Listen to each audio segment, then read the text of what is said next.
We're live. Family's journey. So much happening. No eyes from your life, so don't worry. Don't do your fucking thing when they see your beautiful faces. It is amazing show, beautiful bitches. I'm fading out the music. I'm turning your mics on. Here we go.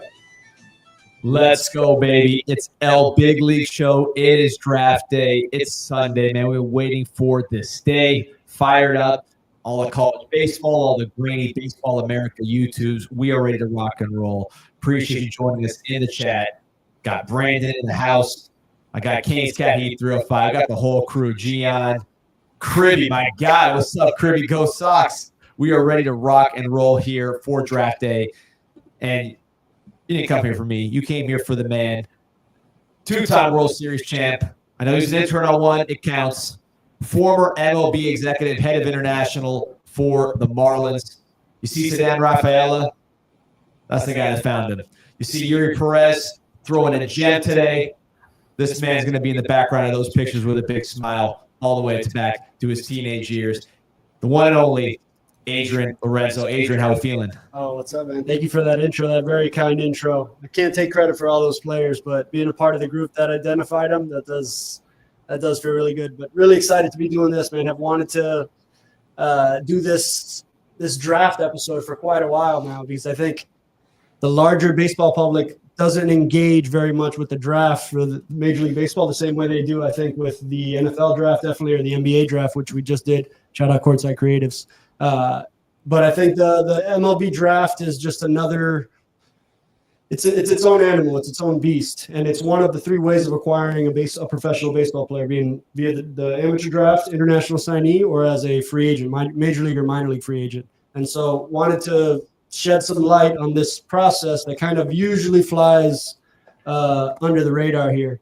Can't go very far without introducing our guest here, which is part of our extended 786 Sports family. Robert from Un Podcast de los Marlins. Bienvenido, Robert. De las mayores. De las mayores. That's right, baby. Iniciamos de esa manera, so siempre. I'm always going to have that affinity, the original Un Podcast de los Marlins, but Un Podcast de las Mayores. Así mismo. Gracias. No, súper bien.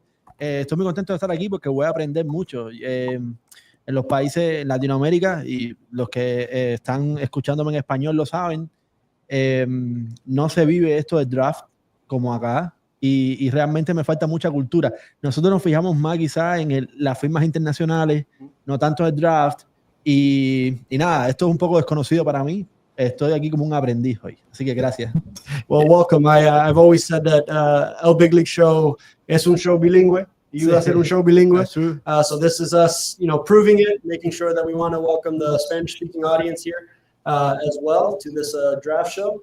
And also here with us today is the legend of Dade himself, Giancarlo DeVito, one of the bigger Marlins fans that I've ever met, and the coordinator of the account Legends of Dade, which is also part of the 786 Sports family, one of my favorite tentacles of this sports network. And you've probably seen our episodes with Mike Lowell, with Raul Ibanez, with Juice Tendrone, some of the different things we do via the Legends of Dade vehicle. So welcome, guys.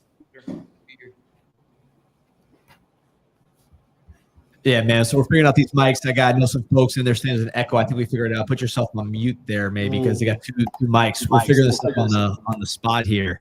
Thank you for the chat. A lot going on, man. As Robert was saying, on the international side, you don't have drafts like this, so it's interesting. Adrian, you are American, but you worked on the international side. I know you've been in draft rooms. What's going on right now? I mean, this is the final moments. The first pick isn't in yet. What's happening in the draft room right now? At this point in the draft room, with this much leading up to it, it depends on where you're picking. If you're picking one, usually, you don't really know there's not too much unknown ahead of what's happening to you here. So the Nationals, to me, are pretty locked in, and they have been for probably a few days, if not weeks, on the direction that they're going. But if you're anybody other than them, I think it's a toss-up what you're doing right now, because this is one of the more unpredictable tops of the draft that I think we've seen in a while. It's just a little bit of a flatter top of the draft where you can go even across a few picks first. Any other team, second, third, fourth, you don't know what's happening. So you're making a ton of calls trying to be predictive about what's about to happen. You're communicating a lot with agents, with other people in the game. Like I said, the Nationals room is kind of quiet right now because, they have the number 1 pick, and so nobody's picked ahead of them. But I don't think the industry has consensus on who they're going to take at number 1. A lot of talk has been around Cade Anderson, but a lot of talk has been around Ethan Holiday as well. So between a high school shortstop and a polished college left-hander that just won the College World Series and helped them win the College World Series, that's the consensus. But I've seen years where teams go in a completely different direction at 1 when the top is flat like this. And so it seems to be a little bit, and that's why I'll have a better feel for the answer to that question once drafts players start coming off the board. Yeah, it's going to be interesting to see the timing of how Washington attacks it. So you hear the phrase timeline a lot, Adrian, and I look at the Nationals. Obviously, they have the number 1 pick. They're not very good this year. You do have some signs of life with the James Wood, more than signs of life with the James Wood. I mean, someone that you feel pretty confident about strapping the rocket ship to. A Mackenzie Gore. You have CJ Abrams having a good year. You have young guys that are young but are ready to rock and roll, right? Does that influence your thinking as far as a high school guy like a Holiday versus a nice, safe lefty starter? Take your pick of the 3. In this case, Cade Anderson is the one with the most buzz. Does the timeline influence your choice? And you don't have to speak for them. I mean, if you have an opinion on what you would do with that, let me know. But how's that timeline fit into the thought process of a high school player versus a college player? When you have when you're the Nationals and you have James Wood, yep. You have Mackenzie Gore, you have CJ Abrams. Those yep. guys are good now. Yep. They're not old and like the window's tiny, but at the same time, you don't want them grinding their gears. They're in last place. So what do you do as far as the timeline when you're evaluating a Holiday versus a Anderson? I think you take best player available, period. I know it's like the low-hanging fruit thing to say, but you take whatever you think that future value, like total player and what he's going to contribute to in his best case scenario. I think you're making that decision at the number 1 pick. I don't think you're making a pick based on where your current major league team is and what you're trying to supplement through the draft. Now, I say that, but we've just seen how many 7 guys from last year's draft be impacting their teams this year. 6 or 7 guys that got selected last year and are impacting the major league roster. That to me feels like a territory we haven't been in a while. So I think it's easier to see the plug and play component to this. But I also think that the total upside of a position player, star impact position player like Ethan Holiday, like what the projections could be, you don't just take that because you think it's further, or you don't go in the other direction because you think that's further away. That to me has a chance of getting to the big leagues at a 21, 22-year-old age in a relatively short window as well, just like Bobby Witt did. This is the kind of player you're talking about accessing at the very top of the draft. And it's some of the only players that are it's the only way or access point to get them at the top of the draft. So I remember before this season, here that we're watching, my son gave you his top 10 players in baseball. It was actually 2 years ago. He gave you his top 10 players in baseball, and you said, you got to get Bobby Witt on there. Yeah. And sure enough, consensus top 5 player after that. But I know that's kind of like, seems like that's your North Star as far as what you're looking for in a position player prospect. For sure. As far as a draft prospect is concerned, or a draft process that I felt like I was a part of, went to go actually evaluate him myself while I was never an area scout or worked in the amateur department specifically.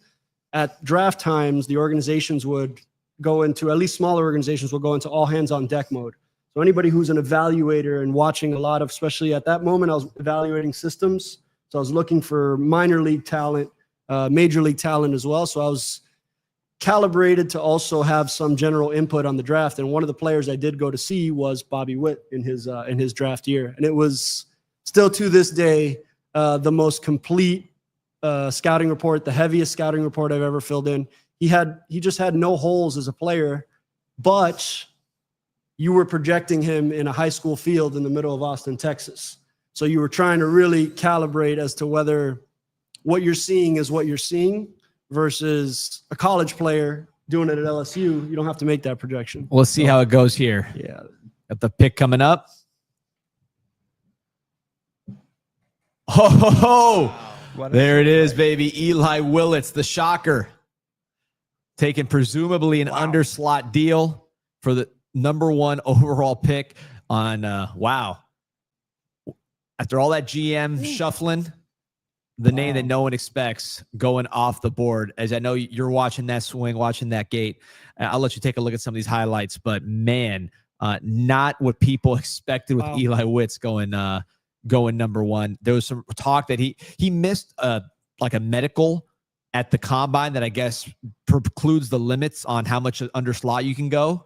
So I don't know if there's a way under slot deal since he doesn't have to like there was like a 25% limit if he did a physical. Yeah.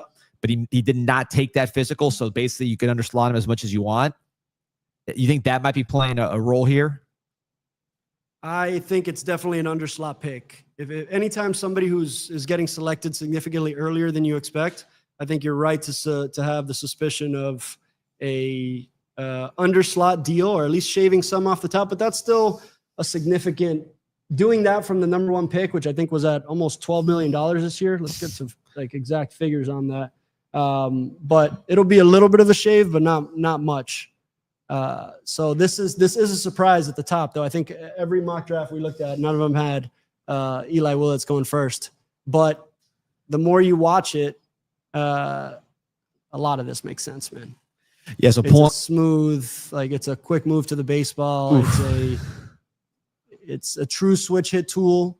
If you're taking this at the very top of the draft, that to me means that this guy has shown you everything he's needed to show you, plus shown some like bloodlines and like baseball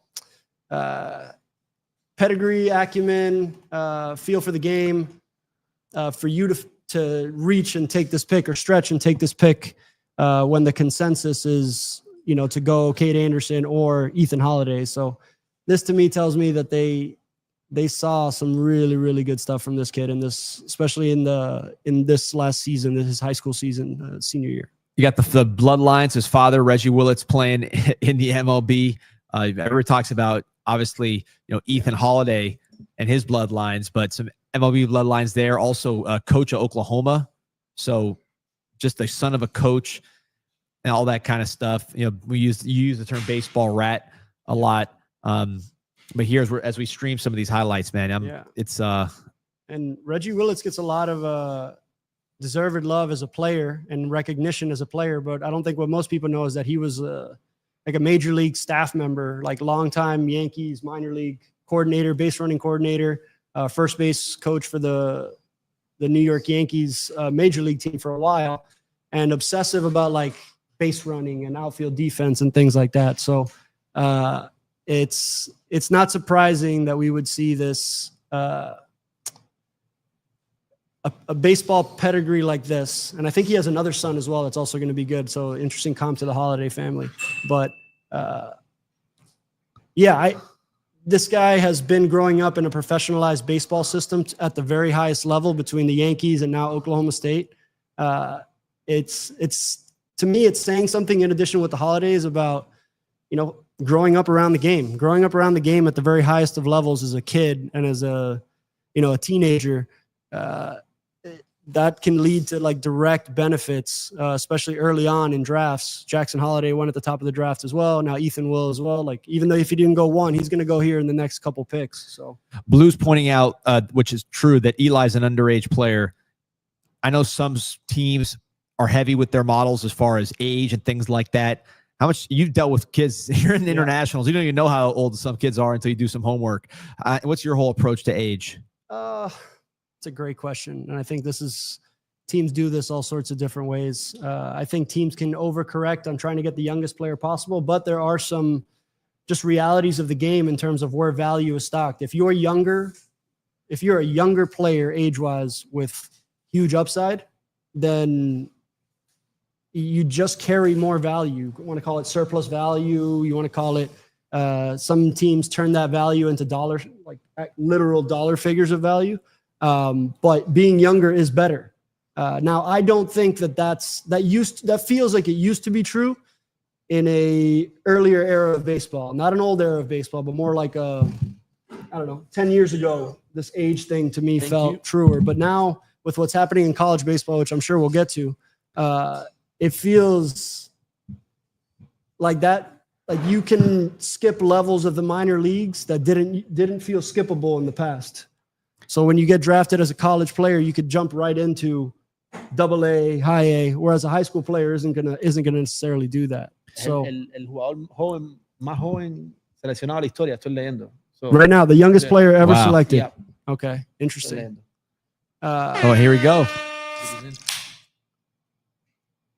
Oh, wow. throw out the mock drafts. Tyler Bremner, right-handed pitcher from UC Santa Barbara. I've seen this guy as low as, I've seen the kid from Oklahoma over him just as far as righties.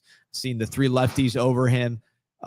It's an interesting, the consensus obviously different than what the Angels are seeing. But at the end of the day, they're getting a college pitcher who seems to have a pretty fast path to the majors with Bremner. This is someone you've watched, I know.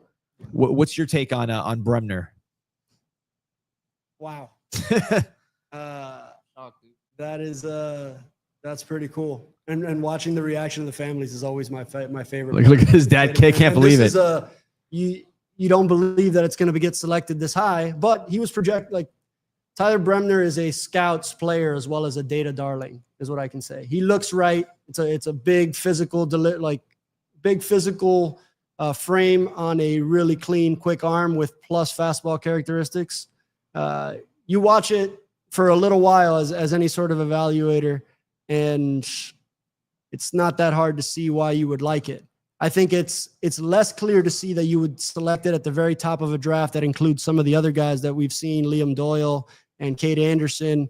But he makes a lot of sense if you, the Angels, really believe in fastball qualities. You really believe in the way a fastball moves and swings, generates like swings and misses and things like that. I think if you really are pivoting in that direction, this pick here is still surprising in my opinion, but also makes a lot more sense.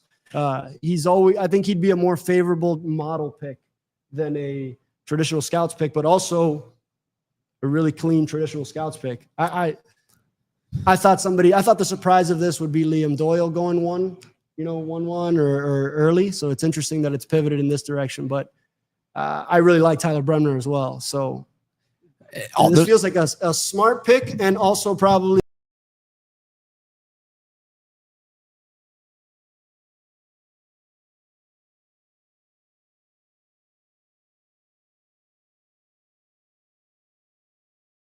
without much separation between them. But that neither of the top 2 players. It's interesting, man. I'm looking at this here. Oh, Adrian, watch your mic here, but we'll get this squared. So the chat's going insane. Brandon's saying Cade didn't go number 1. Another shocker. Right-hander at 2.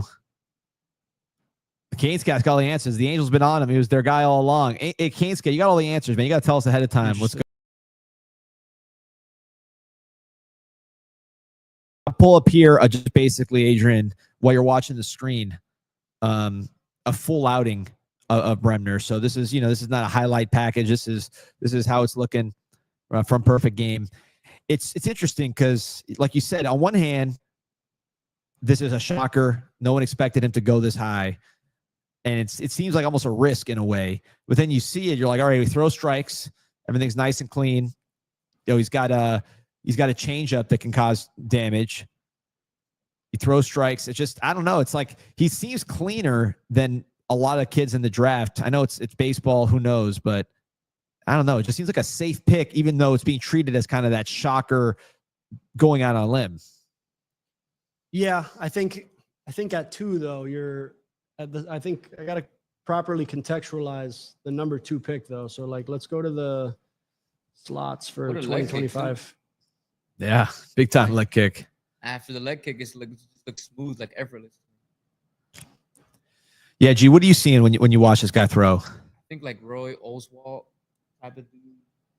But yeah, again, it just looks like effortless, jumps out of his arm, and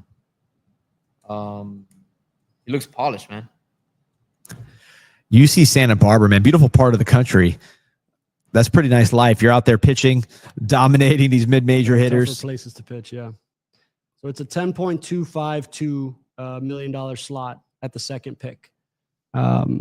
I think there's also some things here where I don't know if he did or didn't do. Like if you agree to enter into the combine and participate in the combine, and the combine is a whole thing that we could get into, not a whole lot of participation. You could participate in all these limited ways, but if you do a medical MRI or a medical review, if you consent to that and agree to that, you can basically lock in to at least 75% of wherever you're selected. So if he did that part, which I don't know if he did or didn't, he would guarantee himself anchored to 75% of the 10-2. But I think he can straight-faced get close to that number, but I think we'll see another underslot when you do an autopsy of this draft and you see how teams spent their money, because we won't get those numbers now. Ooh, Cade Anderson. The rich get richer. The Seattle Mariners with Cade Anderson.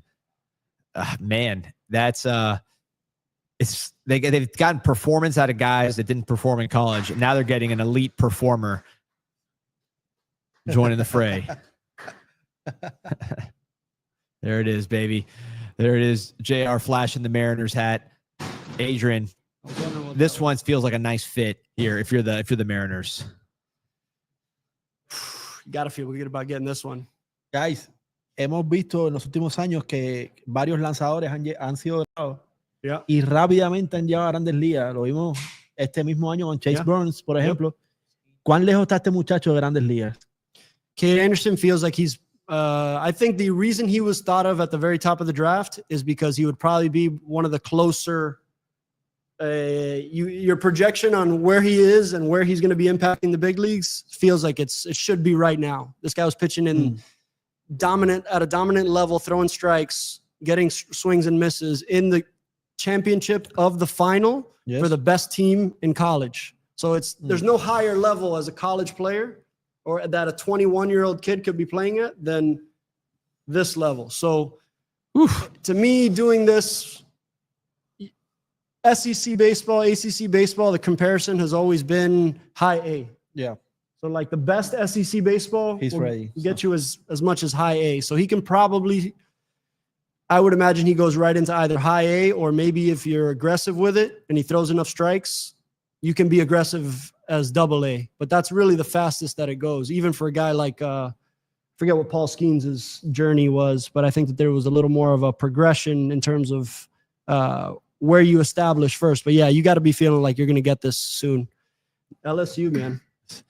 Another pick in the top 3 from LSU. And I mean, last year you get Durangelo, the switch pitcher, right into your system there for your Seattle Mariners. Another college pitcher, totally different profile, though I guess he's a lefty too, in a way. But Seattle Mariners just doubling down on what's gotten them to the top, which has been just outstanding pitching. Gee, what do you think when you see this guy throw? Again, looks like a gamer. Talking to the mic, like, some guys you just see it. Some guys you just see it when they have him. Like a guy that watching his first couple starts, like Ranger Suarez. Yep. He just commands when he's on the mound and his demeanor. And this guy looks like he has a couple of those same traits. Yeah, pulling it up now. This is his start in the College World Series, where he was absolutely dominant, complete game shutout, 9 strikeouts against Coastal Carolina.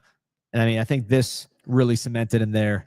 Not that he was already being put in this area, but he's showing what he can do here on the highest level, as Adrian was saying. I don't know. I mean, if you're a team like Seattle, Adrian, and you've had so much success with pitchers, do you just keep bringing them in and developing them and ride the hot hand and say, listen, if we got to trade him, we'll trade him, but let's go with what's got us here?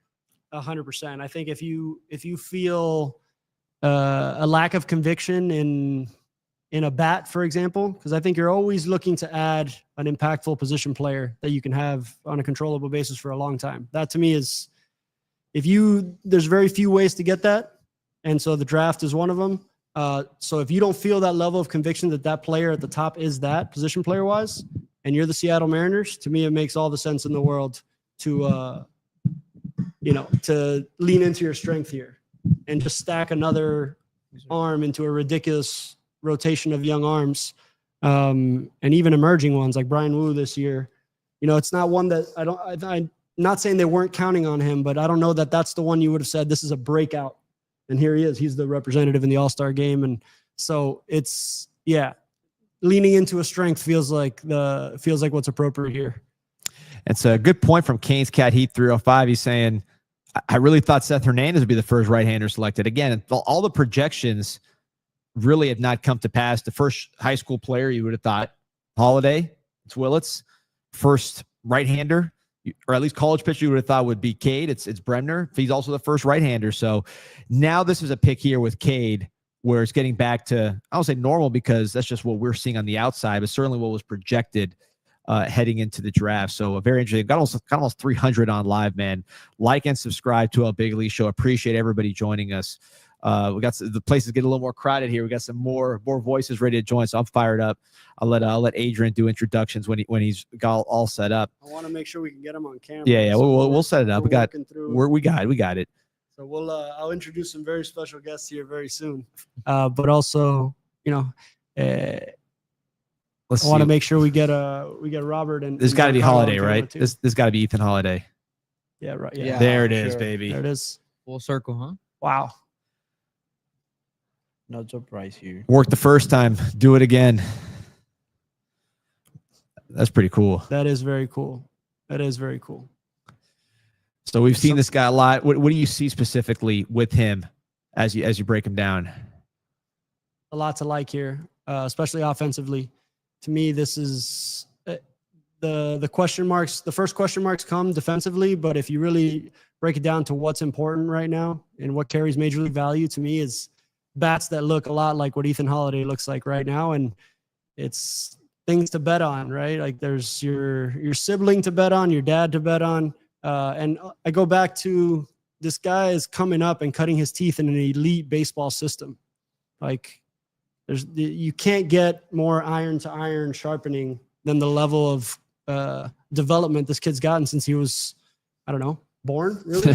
Yep. As soon as old as you can grab a bat, you're grabbing like big league bats. You're watching big leaguers do things, operate, carry themselves, how they do anything, an infield routine, like what their cage prep is like they see that up and close.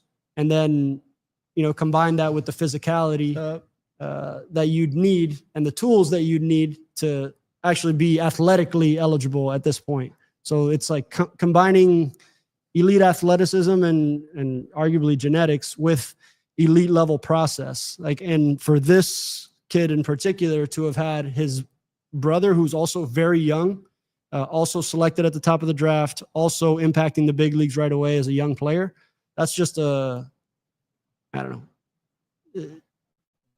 elite level access to a player development process that's at the top of the game. And that's just a really quick move to the ball, man. What's cool is I'm looking at baseball. His dad. So his dad got drafted 7th round to the Rockies out of Stillwater High School. And a lot of times you see the parent will come from, Oklahoma or wherever they're from. Then the kid who has all the money in the world because the dad's a successful professional athlete will go to like the Corona or the IMG, right? Or name the big school or private school. Yep. The kid went to the same exact high school as his dad. I'm assuming his brother went to the same school. So it's pretty cool that Stillwater, Oklahoma is producing these monsters all from one family. It is pretty great. What do you think about his defense and where he attacks there? Just his actions, where you think he ends up? My helicoptering in assessment, which I'm sure every scout in baseball rolls their eyes at, because I think video scouting is so incomplete. I have my friend Manny Padron here to nod his head along that you can't just get a look at a video and really have a feel for what you're seeing. I think there is something to be said for watching the actions three-dimensionally in person and watching the way a throw carries across the diamond. That's a big one for me. Like, you can't get that on video. You get, like, the cameras don't allow you to throw will carry across the diamond. If a guy's backspinning, if he gets behind a throw, like, there's just things that are incomplete. But in this role, I'm going to helicopter in and do a video assessment anyway. By the way, Manny, smile. You're going to be on camera soon. They're figuring it out. So make sure you're not picking your nose. Go ahead. But it doesn't strike me as the traditional slam dunk shortstop if I needed to profile him there at shortstop, which is what he's playing in high school, because the best players on any amateur team are likely going to be playing shortstop if they're right-handed. And if you're just the best athlete, that's where you want your best athlete on a high school team. On a field to win baseball games, you put your best athlete at shortstop for a reason, unless he's left-handed, and then he's in center field. Sometimes they're in center field. Sometimes they're your catcher if you're very lucky. But usually that guy lands at shortstop. And it's also just the most demanding defensive position to play by a wide margin, other than catcher. You can make it. Catchers can fight me on this as to what's more difficult, I think. But the most demanding, or the place you get exposed the earliest, is at shortstop. If you have a defensive deficiency, it's going to come out. You playing shortstop. You might be able to hide some things at third base that your range, but shortstops can't hide anywhere. And very difficult to play shortstop with a below average arm, as we've seen, other players struggle with. So I preface that by saying the demands of the positions are so high that when I watch the video, it doesn't strike me immediately as a guy who's like, okay, he's definitely going to stay there. But I've been kind of wrong about this before too. I remember Xander Bogaerts. I don't know, man. We can talk about that one. He struck a lot of people for a long time. Like, he might be too big to stay there. And that's a big problem too. Manny Machado, this is like the Manny Machado thing. Like, he might get too big and too physical to play the, right. Which is my next question on Holiday. The range at the position. But I don't think you want him falling too far out of third base or out of the infield. I don't think he shows deficiencies where I'm like, no, he can't stay on the dirt at all. So if that's true, he's probably too physical to be a second baseman. So profiles well at third, but the power component is going to be a little more pressure applied to whether the power develops than just a pure hit tool if you're a third baseman. Let's see here. It's a profile tradition. There we go. Liam Doyle, the St. Louis. I know Jackson Arnold was slotted in this spot by a lot of people.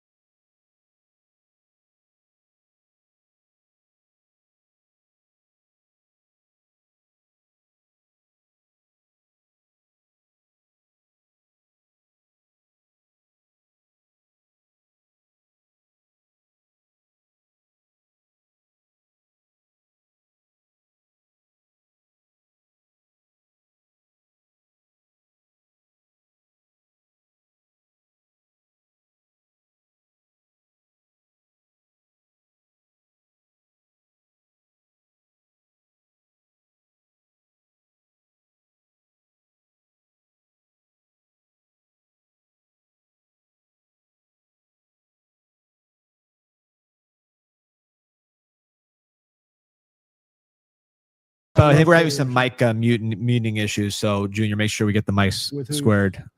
All right, let us know in the chat.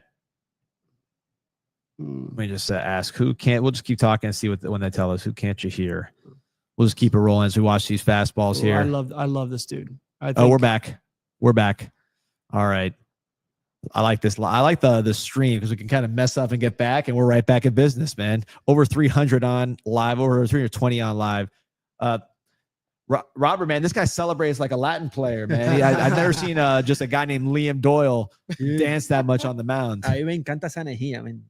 Tiene una energía que te mete en el juego y me encanta que para los Cardenales. Los Cardenales tienden a demorar un poco sus jugadores en llegar a Grandes Ligas, pero ojalá pueda llegar rápido. Tremendo pick. Me sorprendió un poco. En ningún mock draft él estaba tan arriba, pero bueno, bien por los Cardenales.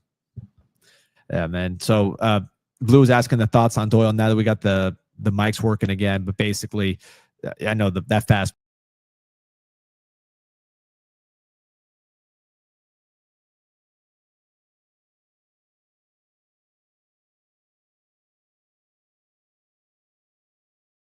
Regionals, and watching Tennessee progress.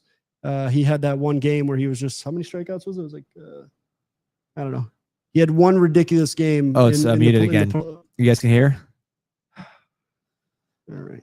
We're back. Sorry, we're trying to add someone new here that you're going to want to hear. So we're working through it, guys. So appreciate the pages. Just make sure you keep, if you don't hear something, let us know. But, you know, it's interesting. Now, obviously, I'm putting my Marlins hat on because I have to. We're one pick away. Pittsburgh's about to pick. G, you tell me. We got two pretty impressive pitchers still on the board. I mean, plenty of pitchers on the board, but two name brand pitchers with Jamie Arnold, what he can do, maybe get into the majors early. Seth Hernandez, just the talent that he brings to the ball. Would you, as a Marlins fan, forgetting who we're talking about, would you, if the pitcher was by far the best player, would you want a pitcher to add to the system, or are you so focused on, hey, we need more bats in the system, we need more bats in the system? I mean, for me, from a fan perspective, I want the guy like we touched on earlier, the guy that's going to be as major league ready as possible. I'm never going to be mad at adding another pitcher. You know, that's something where you can never have too much of, obviously. As far as the shortstop, I'm big on having a cornerstone shortstop to lead your franchise. And there's two good shortstops on the board. Yeah, so, a lot of good shortstops. I can't be mad at either one, whether we get my personal pick would be Hernandez. If he's there, you grab him. If not, we have a couple good shortstops in Parker and Carlson. I think Carlson is more of a defensive shortstop and versus Parker, which is more of an offensive threat. But Hernandez or one of those shortstops is what I'm looking for right now. Wouldn't be mad at either one of those picks. You guys swing for some upside there. It'll be interesting to see. The question here, I think with Pittsburgh, which direction are they going? We've heard so much about the Skeens trade, most of it not coming from them directly, but just from other people speculating. So, I mean, look, you got Ivar Arquette. That's someone who can maybe help you pretty quick from a position player standpoint. Ike Irish, great hitter, pretty high floor hitter. Sometimes you think it's a high floor hitter and they don't really work out that way. Remember Jacob Berry? That was a tough one as a Marlins fan, but seems like a high floor hitter that can get there quick. The Pitt, if they're going to keep Skeens, they need to get this thing going. They got some really nice arms in the minors and in the majors. It's just, I'm always curious, Adrian, now that you're joining us here, and make sure we'll check, let us know if the mic's working as you're getting this pick. Well, let's get the pick in first. Yeah, let's get the pick in. Who the Pirates going to pick? Seth Hernandez, baby. Yeah, for Paul sure. Skeens and Seth Hernandez. I love this pick. Man. If you were watching the PG National thing, and I only caught, I watched it in chunks, right? But if you're watching this kid throw, this is quick, clean, with upside and with a high floor. I think he was sitting 97, 98 at that game. 19-year-old right-handed starter at the most paid attention to, recognized program in the country this year. I think they might have 4 guys go in day one. Crazy. Like just a Corona high school, or just a crazy, crazy program to have that much talent. And he's a 2-time state Gatorade Player of the Year in that state, with a lot of talent. This guy's been 2 times in a row. And I think there's some two-way upside too. He's probably entering as solely a pitcher, but I think he's a really talented position player, athlete overall as well. Committed to Vanderbilt, he ain't going there. Although I don't know. I think I wouldn't say no to anything right now with college baseball, but this one feels like what's the slot here? Let's see. This is the guy I wanted for the Marlins, dude. $7.5 million slot. Yeah, I don't think you're gonna, even if it's an underslot deal, which it shouldn't be. He feels appropriate in this range of the draft. Therefore, he has the leverage to demand closer to slot, maybe even above slot, because he actually has the commitment to a college program that he can straight face it. No, I'll go to Vanderbilt. But we'll talk about him after. I think what this group might want to talk about here is we got to get the Marlins this pick. Upcoming Marlins pick. So, Adrian, obviously, this is a front office that you have not worked with directly as an organization. You know extremely well. The chalk pick from the outside would be like a JoJo Parker, a bat first infielder. They took a guy from Mississippi, last year. Carter Johnson didn't work out, but I think he's either same high school or same general area as JoJo Parker. But this guy's known for his bat. Maybe he's a second baseman, maybe he's a third baseman. You don't know if he's going to stay at shortstop, but the bat, I think, based on what the projections are, is the highest graded on the board right now. Do you go with a high school bat, college pitcher, Jamie Arnold? Or are you just looking for a specific skill set and you don't care what package it comes in? I mean, I think if you're the Marlins, you're in best total player territory for sure. I don't think if you think that there's a real position player bat that's going to impact you right now, and by right now, I mean like within the next 18 months. Like a college hitter? Yeah. If there's a bat that you really believe in, I always lean toward that. And I think organizations know how hard those are to acquire. But short of your conviction in the bat, like the upside arms are still available to you. So like the Jamie Arnolds of the world, they're still on the board, right? Yeah, but really, you mentioned college position players. Unless I missed one, I don't think a college position player has been drafted.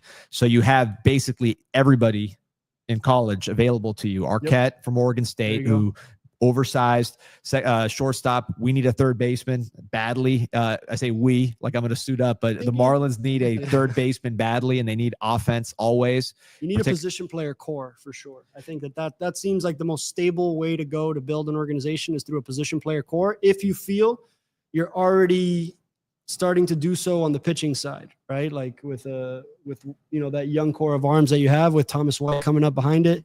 There's always an argument to add to a good pitching organization. But I think finding position players has been very elusive for them. So one of the only ways to access elite level position players is through the draft, is through the top 10 picks in the draft. You don't always get a top 10 pick in the draft if you're playing well or if you're a good team. You don't get to pick in this range anymore. So hopefully you're not picking in this range very often. So when you are, to me, the position player feels more necessary, more, I don't know. Just think about what a Bobby Witt does to an organization. And whether or not you're going to find them later on scattered in the draft, there's going to be really talented, top of the league players that are like Tariq Skubal going in the 8th right, or 9th like round. Stephen Kwan. We should get prepared for that. But if you're a team selecting where you hedge your risk the most, is like with your top picks, you want the top players. This is like this is your access point to changing your organization. So, I don't know. I'd like to see them go with a position player here that they really believe in. Before we get to the picks, we got a commercial. Yeah. Do you want to bring Manny over here and move the mic over here? You tell me. I want to make sure we get Manny set up before the pick. Junior, let's throw that third screen in or that third angle in as well. Oh, here it is. The pick is in. Oh, shit. Let's go. G, I know you're ready. Robert, I know you're ready.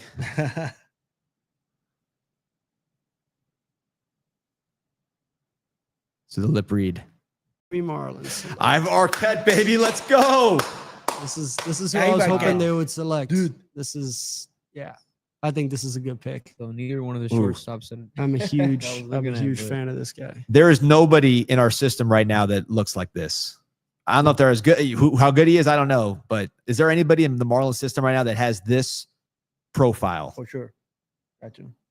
I don't know that there's a lot of people in the country or like in this entire draft that really has this profile, this physicality at a premium position with a real like two-way skill set, right? Like, so yes, he can straight face play the shortstop position at a high level, especially at that physicality, but also if this wasn't a real bat, you wouldn't be selecting him in this range, or at least that would be this is what the Marlins are saying, that we really believe in this bat more than just his ability to play shortstop. And so the fact that he can play shortstop and that side of it, in my opinion, projects well. I think the taller guys, if they're athletic, it's hard for them to stay mobile, but we've seen some tall guys be really good at that position. Troy Tulowitzki was a very tall shortstop, very tall, like exceptional defensive shortstop. So I like that. I kind of, obviously you would hope that would be a great outcome.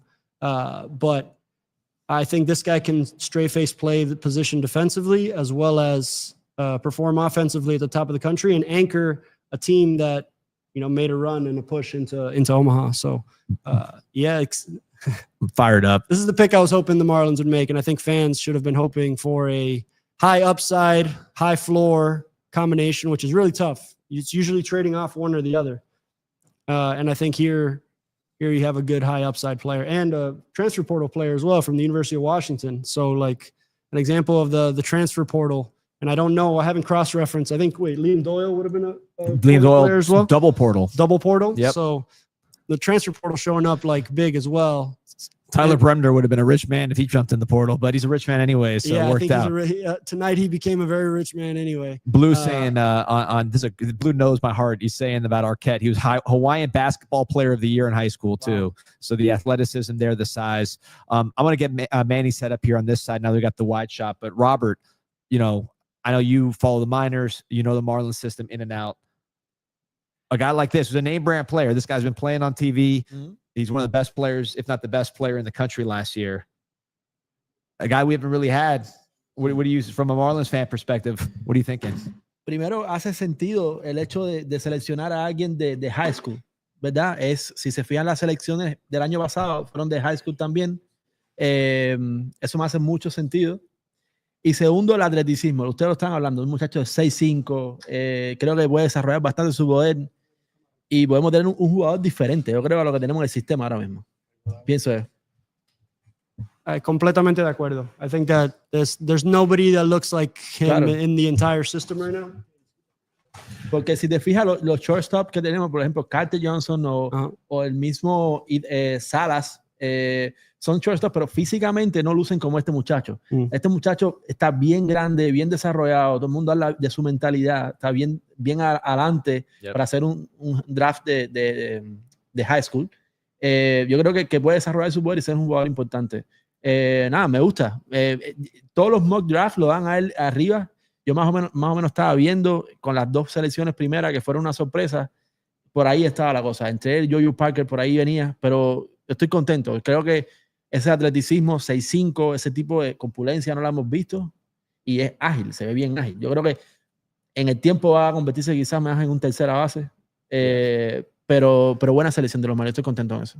Adrian, introduce our special guest here. Wow, very, very special guest joining us today. A longtime friend, longtime scout, true scout. We'll leave the organizational affiliations more anonymous, but Manny Padron is one of my very closest friends in all of baseball and in all of life. And I'm really excited to introduce and have Manny make his debut on El Big League Show. Manny Padron, welcome, man. Thank you, guys. Thank you. Such an honor being here with this great group of people, having some great baseball conversations, and I'm glad to join in. Yeah. It's been an honor. Manny, how long have you been a scout? Since 2013, to be precise. So going on 12 years now. 12 years as an evaluator. Most of it, or the beginning of the journey, spent a lot of years scouting Venezuela, which is where you and I first started coordinating. But your more recent journey, or kind of in between stops, has taken you through evaluating portions of the draft, right? So you spent 2 cycles in the draft scenario versus a video coordinator, if I have it right, and then as a true area scout here in South Florida. Do I have that right? Correct. I did. Speaking of which, look who's selecting. The Blue Jays. Yeah. Jojo Parker. Wow. Okay, so there it is. Bearing the lead there, that the Toronto Blue Jays were the organization you were working in the draft for at the time, right? That's correct. I spent look at that timing. Spaces of 3 drafts with them, doing South Florida and Puerto Rico. So I got to see a lot of good players, a lot of good drafts in those 3 years. Not a long time, but a lot of quality players and a great experience overall, and great organization to work for. And I think they did a great job at the time. So we'll see what they do over here. Yeah. Manny, I wanted to ask you, baseball is baseball, right? But when you spend so much time international, now you're looking at amateur players. How do you calibrate your eye as a scout to say, okay, this is what's playing here, America in college versus American high school, Venezuela? I mean, you got a lot to kind of coordinate there. How do you do that? Right. So, like you said, calibrate. You're constantly calibrating, and you do it at different levels. You set your eyes for what you're looking at, what you got ahead of you, whether it's Venezuela, whether it's Dominican. So even between the inner spaces of international, like you set your vision to what you're looking at depending on which country where you're at. And you do the same in the draft, whether you're looking at a high school kid in Puerto Rico or a college kid from the Northwest. So you're constantly recalibrating and looking at the main things of each demographic, so to speak. And, that's one thing that time gives you, as the more players you see, the more you understand the different demographics and the better you start to calibrating. In terms of just, you've been watching the draft while we've been setting you up here on the mic. Overall, having seen how the picks have gone, what are your just big picture thoughts, or maybe just specific thing that caught your attention here watching the draft? And I think you guys hinted at it early, right? Like this draft, it's could have been a little unpredictable, and so it's been proven that way. So I think that a lot of, from the team perspective, like you gotta take what the draft gives you, right? Like, and you start constantly adjusting pick after pick, and it's really hard to map out honestly anything after top five picks maybe, and after that you're just kind of like seeing what each team does and adjusting on the fly, and trying to always pick out what's best for your organization. So, Manny, before we move further, tenemos que hablar un poco en español también. So, quiero que para la comunidad venezolana especialmente, Manny Padron to me he was my introduction into Venezuela. So all of my earliest and first trips into scouting Venezuela were all spent with Manny. So Manny have a special place in not only in my heart, but in my story as an evaluator as well. Y todo eso fue cruzando todo Venezuela, from Oriente out in the east, all the way out west to Maracaibo. So really excited for you to be here with us, man. I'm excited to be talking baseball with you. Gracias, Adrián. Un placer aquí. Y bueno, claro, hablaremos español venezolano. Perfect. Adrian Marquette, I want to go back to, just because obviously we're so Marlins oriented here. I look at the Marlins right now. I know you're building to the future, but when you look at their lineup in the big leagues as we speak, you have Connor Norby playing third base. I would say, as a Marlins fan, that's probably the area that you would like to improve, not just get more talent at that particular position, but just have it look more like a third baseman. I mean, you have a second baseman basically playing third, and it's been the weak link of your position players so far. With the way college guys are moving through the systems, I mean, we talked about it last year. The guys we saw in college, we're watching them right now. Chase Burns, as we look at the screen. Does that come into your mind, like, hey, we need a third baseman? This guy could be our third baseman, or is it you still can't do that with the draft? I don't think that short of a very, very special, let's call it like an Alex Rodriguez level player, like or draft asset, I don't think you could plan around your short-term major league roster based on your recent draft. Like, first of all, it's expecting way too much of a player, even though other players have done it. It's like cutting out the entire player development journey to impact your team right now. So I think you put him into groups. Like, can he be a core infielder for us, or can he be like part of our core three primary outfielders? If you check those boxes, or catcher, obviously, if that applied. But do you believe he's going to stay on the infield for you over the next few years? You project for that to be on the left side of the infield. I think you give him a chance to play shortstop until he proves to you that he cannot. I think you want to exhaust that at all, in every way possible. And I don't think you adjust that based on current inventory of your major league roster, unless it was, like if you had given some Wander Franco deal where you committed to a shortstop for 10 years, like that would impact, like, okay, this guy's probably not going to play shortstop here for a long time. But I think you leave him at short and you feel like comfortable that you can at least have an infielder, a third baseman. And there's even been bigger guys like a DJ LeMahieu who found space as a second baseman, larger player, but Steele Hall. Correa. So, Correa, that's a good one. This felt like, to me, Jamie Arnold, these guys have been so good drafting pitchers. I thought that might be where they go, but going with the upside here in Steele Hall, as you guys both, I'll let you guys watch the actions and pick it up. Because I know you're picking up the details here. Just some specs on Steele Hall. Super athletic player, fast runner. Let's see what we got here as I pull up the scouting report. Righty. the age. We talked about it earlier, Adrian, that some models are liking the age. He just turned 18 or is about to turn 18. So he's going to be one of the youngest guys in the class, reclassified from 26. 70 grade runner. They said top of the scale run times, high energy, infectious style. First righty hitter, I believe, to come off the board, at least from the high school guys. That's true, right? Yeah. As a high school player. Right. So interesting. A guy flying up the board. There's a crowded group of shortstops from high school. It seems like it was just happened to be loaded this year.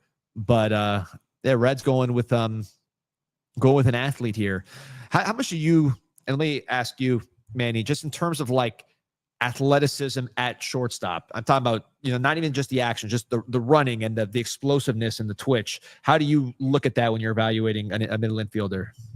Claro, mira, eso es súper importante para determinar que cualquier pelotero, cualquiera pueda mantenerse en el shortstop a largo plazo, inclusive en el corto plazo, tiene que ser un atleta muy por encima del averaje. Es una de esas posiciones, como Adrián lo dijo temprano, que esa shortstop y catcher, tienes que ser un muy buen atleta, tienes que tener la rapidez de los pies, tienes que tener ese internal clock para jugar shortstop, que eso no se entrena, ¿no? Son muchas habilidades naturales que tienen que tener, pero la base está en el atleticismo. Foot speed, habilidad para moverse de lado a lado, ese range, el brazo. Entonces tienes que ser al final del día un atleta bien completo para jugar shortstop. Manny jumped right into Spanish like that. That was incredible. I didn't know what was happening at the moment, but I'm glad. No, Manny, this is first of all, I'm just excited to keep having you here and to have you, but that made my day right there. But who says El Big League Show doesn't have Hispanic or bilingual range? There you go. So David Rajano's asking in the chat, would love to hear how NIL is impacting the draft, and I feel like we're into that range of the conversation where I think it starts to play a more prominent role to answer David's question.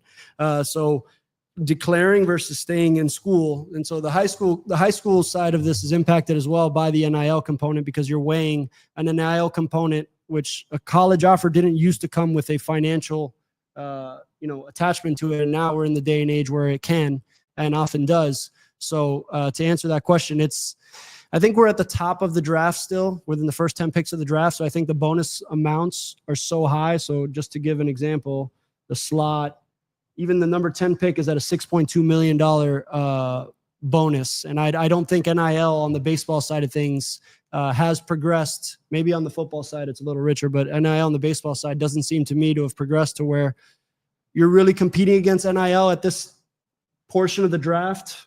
Right. I think anybody that's going in this portion of the draft is likely attached to some significant NIL in one direction, but I don't think it's impacting this portion of the draft. I think we'll start to see it immediately more impacted when the bonus ranges get into that less than $1 million and below.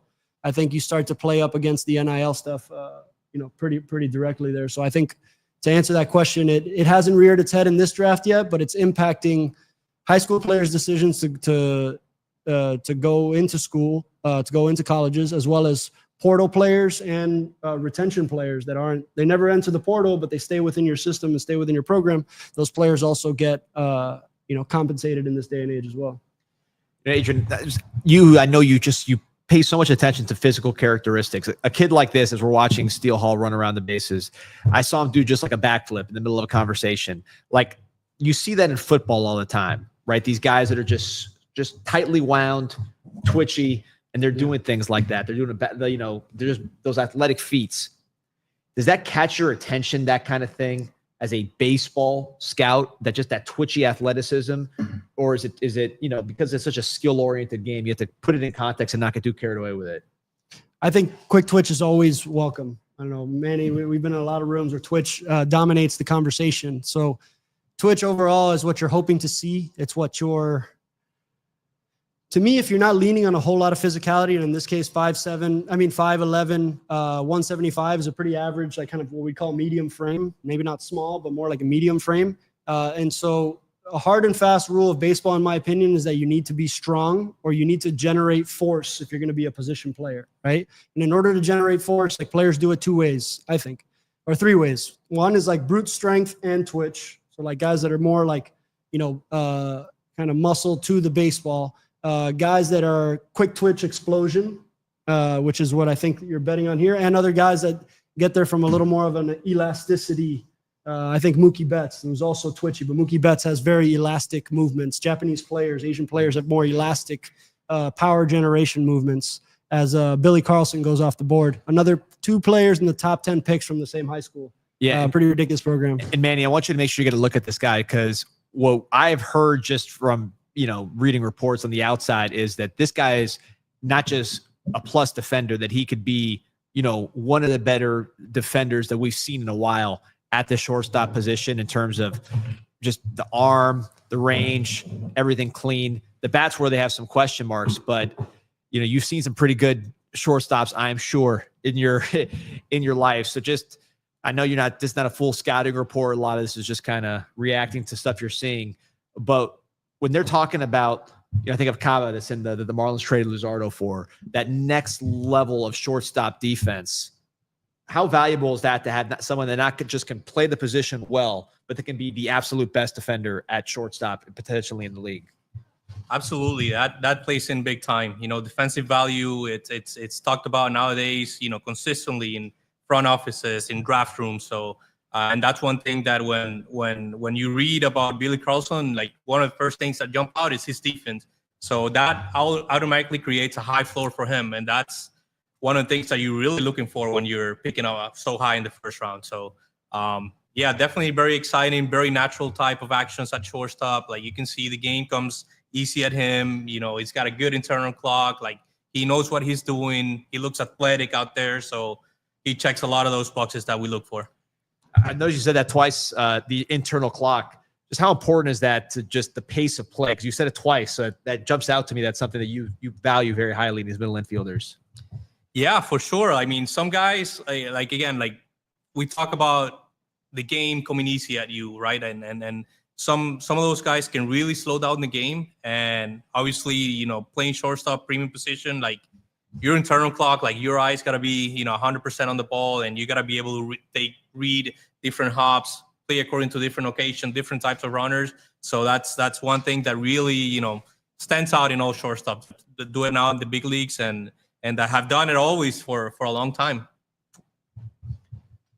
Adrian, what's your value on just this whole group? And we don't know how they're actually going to turn out. But just if you just assume that the scouting report is what they are, a guy like a JoJo Parker, who you say he's playing shortstop, I feel good about the hit. If he moves to third, he moves to third. Versus a guy like Carlson, where you say, I know that the defensive value is going to be close to an elite level, and then the question is going to come on the bat.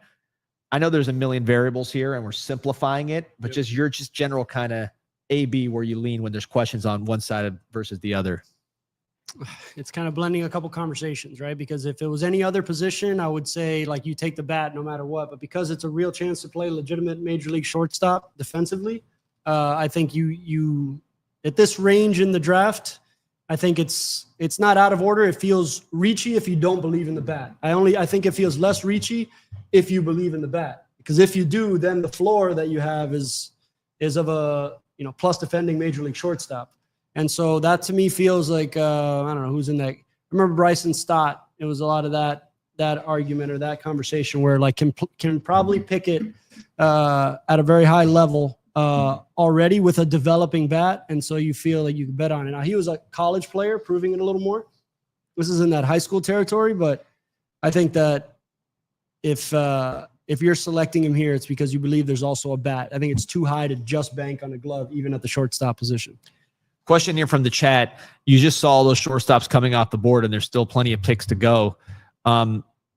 Is this, and this is a question from Blue in the chat, is this like just groupthink? Hey, this is a shortstop year, we got to get shortstops, or you think that MLB teams don't really function like that, and they're just, this happens to be a good shortstop year, and they're just taking the best player available? Does groupthink set in with something like that?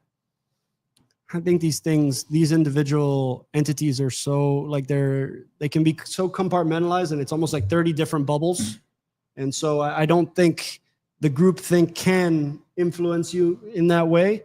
Where everything comes together, though, is in your conversations with the agents. Because when you engage with the market at large, you start to like outside information seeps in through your conversations with the agents, and you're also talking to other teams, or for the most part, you're seeing players how you as an organization want to see players. You don't allow other ways that people look at players to really impact how you shouldn't let that impact how you view players. But when you talk to the agents, they give you a barometer of how other teams are thinking and how, like, what sort of larger trends are happening. And here, as Jamie Arnold goes to the A's here, I think this is a great pickup for the A's. I think this is a high, this is a building block rotation piece for them, in my opinion. I'm surprised he slid. I thought he would be one of the risers, but I go back to, Manny, you remember Stan Meek, long, loose, and left-handed, and that's what this looks like to me at a performing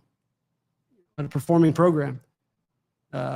This, even though he had a subpar outing against Miami, I'd say. Yeah, I was there. So were a few people in this chat. Right. But from a scouting component, this is a tough angle left-hander with really elastic movements. It's not quite Chris Sale-ish, but it's in that, the way that the body moves, the way that this to me, he creates velocity and creates things through like elasticity and motion rather than pure, like he's the strongest guy out there, so he's muscling balls in at 100, which to me, Liam Doyle feels a little more of that, right? He doesn't seem as elastic, as fluidly moving as Arnold. So that's more of like a strength argument versus this one being, I don't know, just a looseness argument, and it's a strike thrower. So I think you could straight face think about this in the middle of your rotation, if not at the top of it. Looks like Andrew Miller. Andrew Miller's a good one. Yeah. And Andrew Miller, the reliever, because Andrew Miller, the starter, had his limitations, but as soon as he became that reliever, I think this is a good pick for them. So, Manny, I saw you looking at some numbers, and I know you've seen Arnold here. So what do you think about Arnold as a prospect? I was just thinking back that Arnold was one of those guys that I saw at high school back in Florida a few years ago. So, and believe it or not, he was not like a guy that was talked about that often. He was in that back end of the boards. Like, everybody was thinking like, hey, this guy's going to go to college. What high school? You remember? Tampa Jesuit, I want to say. Okay. So big program in Central Florida, big program. And the one thing that stood out for me, because he did not have like the big stuff or the bigger stuff that he has now, is that he was a lefty who was throwing a lot of strikes. And sometimes you gotta, go back to the basics. And a lefty that throws a lot of strikes and gets hitters out with a clean arm action and a pretty decent looking body, like that's always gonna play out. And that's how it did for him. Goes to FSU and has pretty good performance over there. So would he have been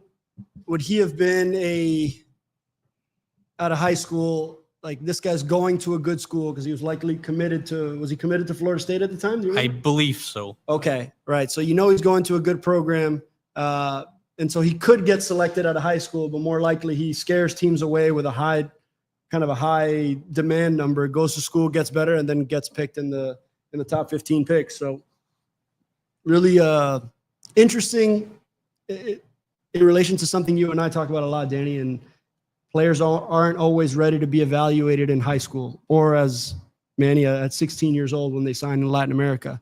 Players evolve and develop at different stages, and you can't really compare one player to another because every single player's journey is different than any other player's, and their contexts are different, their developmental factors are different. So, Arnold, to me, makes the right move in allowing his development to play out further at Florida State, and now he's gotten rewarded for it. I want you guys to watch this swing here as Gavin Feen goes off the board, third baseman from California, because doing my homework on him, the word was that the swing is kind of like stiff a little bit. It's just as far as how it looks, or at least rigid, but then plus hit, plus power. So he's being put here at the number 12 spot to Texas Rangers based on his bat. But some people talk about just the way the swing looks is a little rigid. So you guys are swing doctors. You guys, this is what you do. You look at swings and see things that the average person doesn't. Yeah. What do you see when you look at Gavin Feen, who's being drafted really, by all accounts, for his bat? Yeah, I get into trouble with this one. To me, it doesn't, like, there's some stiffness there. I see what you're saying, like that you maybe would draw it up a little bit looser than that, but to me, I wouldn't put him in the stiff category. He'd probably be on the stiffer end of the spectrum, but sometimes I can get tied up a little bit, and the stiffness doesn't look like it's there as much defensively. So I don't know. It'd be hard for me to put him in that category, although I wouldn't put him in the fluid category. So he just kind of floats like right in the middle. And so I've fallen into the trap of pretty swings many times where it's like the prettiest swing doesn't always equal the best swing, or it doesn't always equal the best hitter, because the swing is a slice of being a good hitter, but it's not the whole pie, right? Like I've seen plenty of guys with really pretty swings strike out 40% of the time and strike themselves out of, like, pretty swing their way out of baseball, and other guys who are like, John Birdie really stands out. John Birdie is just like you wouldn't imagine that that's a move to the baseball that's just like super attractive, but that guy's been playing in the big leagues on postseason rosters, hitting homers off like the best pitchers in baseball with a stiffer swing. And so I've lessened my affinity for pretty swings, even though when somebody comes across, I don't know, Carlos, I was a sucker for Carlos Gonzalez, for example, even when he was like on the older end, but I was like, nah, but that swing is it's got to play. Isan Diaz, I don't know if you guys remember Isan Diaz, Of course. but Isan Diaz was one of those, like, it was one of the prettier swings, like Cano. I loved Cano too. But Isan Diaz, I fell into that trap a little bit of thinking that how well your swing works automatically equals you being a good hitter. It's a component. And so what I think they're seeing here with Fiend is they probably see a really simple move to the baseball, even if it's a little stiff. But if you're taking this guy here, and by the way, 3 players out of 3 high school Californians taken in the first 13 picks, Yep. right?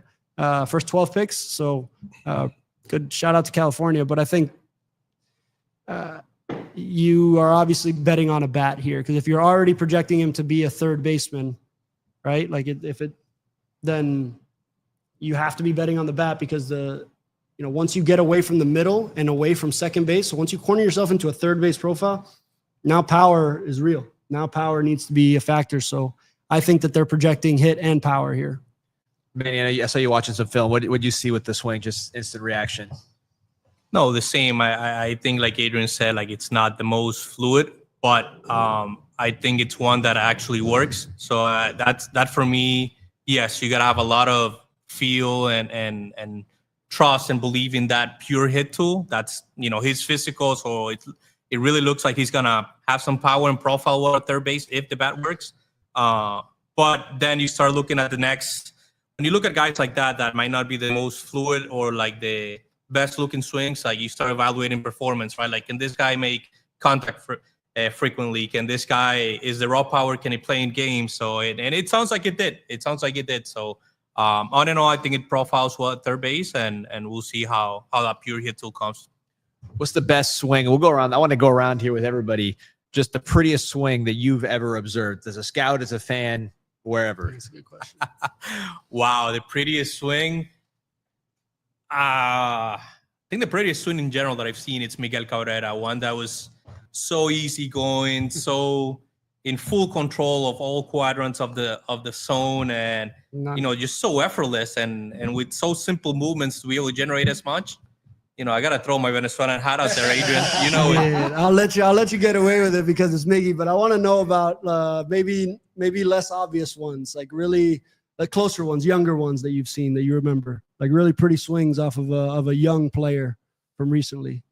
Let me think about that one. So I want to go back to one that might not. I think it's an interesting case, and it's not the prettiest one, so not the most obvious ones, but one that hasn't changed much since I saw him first time and what it is right now, and that's Ronald Acuna. You see, I went back and I saw Ronald Acuna in 2013 as I was learning to scout, honestly. And Ronald Acuna swings from back then to what it is right now. You look at it, and it hasn't changed that much. Mostly same guy. Yeah. So, and it's not exactly how you draw it up, right? Right. But if it ain't broke, don't fix it situation. He showed up, hit, never not hit. As Galvin Keelan comes off the board, this is probably one of my favorite. Yeah, let's get to this. My favorite left-handed bat. But and I want to get back. We'll get back to the swing discussion here after this pick. But Adrian, this guy was in the portal. I think it's fair to say we could talk about it. You scouted him. He was in the portal. You look at what this guy was doing. What can you tell us about Gavin Keelan? It's probably the player you know the most, I would say, that's been picked so far. Yeah, I got the most up close looks back in like Louisville So I got an up close series look at him. Back to I feel my best giving opinions when I've actually seen the player in person. I can't emphasize that more because in these situations, a lot of people helicopter in and give takes based on a couple of video clips that they've seen. And I need, like, the scouts that are here listening to this need to know that I know that it's far more complex than that. But this player I actually got a good look at over the course of a series. And, like, it's really good move to the baseball and innate ability to work inside the baseball is Gavin Keelan from a high contact rate. So, like, while the power numbers weren't there last year, it was easier to project his power because he makes such a good move to the baseball and he works inside of it. A lot of the best hitters, if we polled a lot of them and asked, like, hey, what do you need to feel like you're doing to be where you're at? Oh, I need to be inside the baseball. I need to be working inside the baseball. I'm trying to get my hands inside the baseball.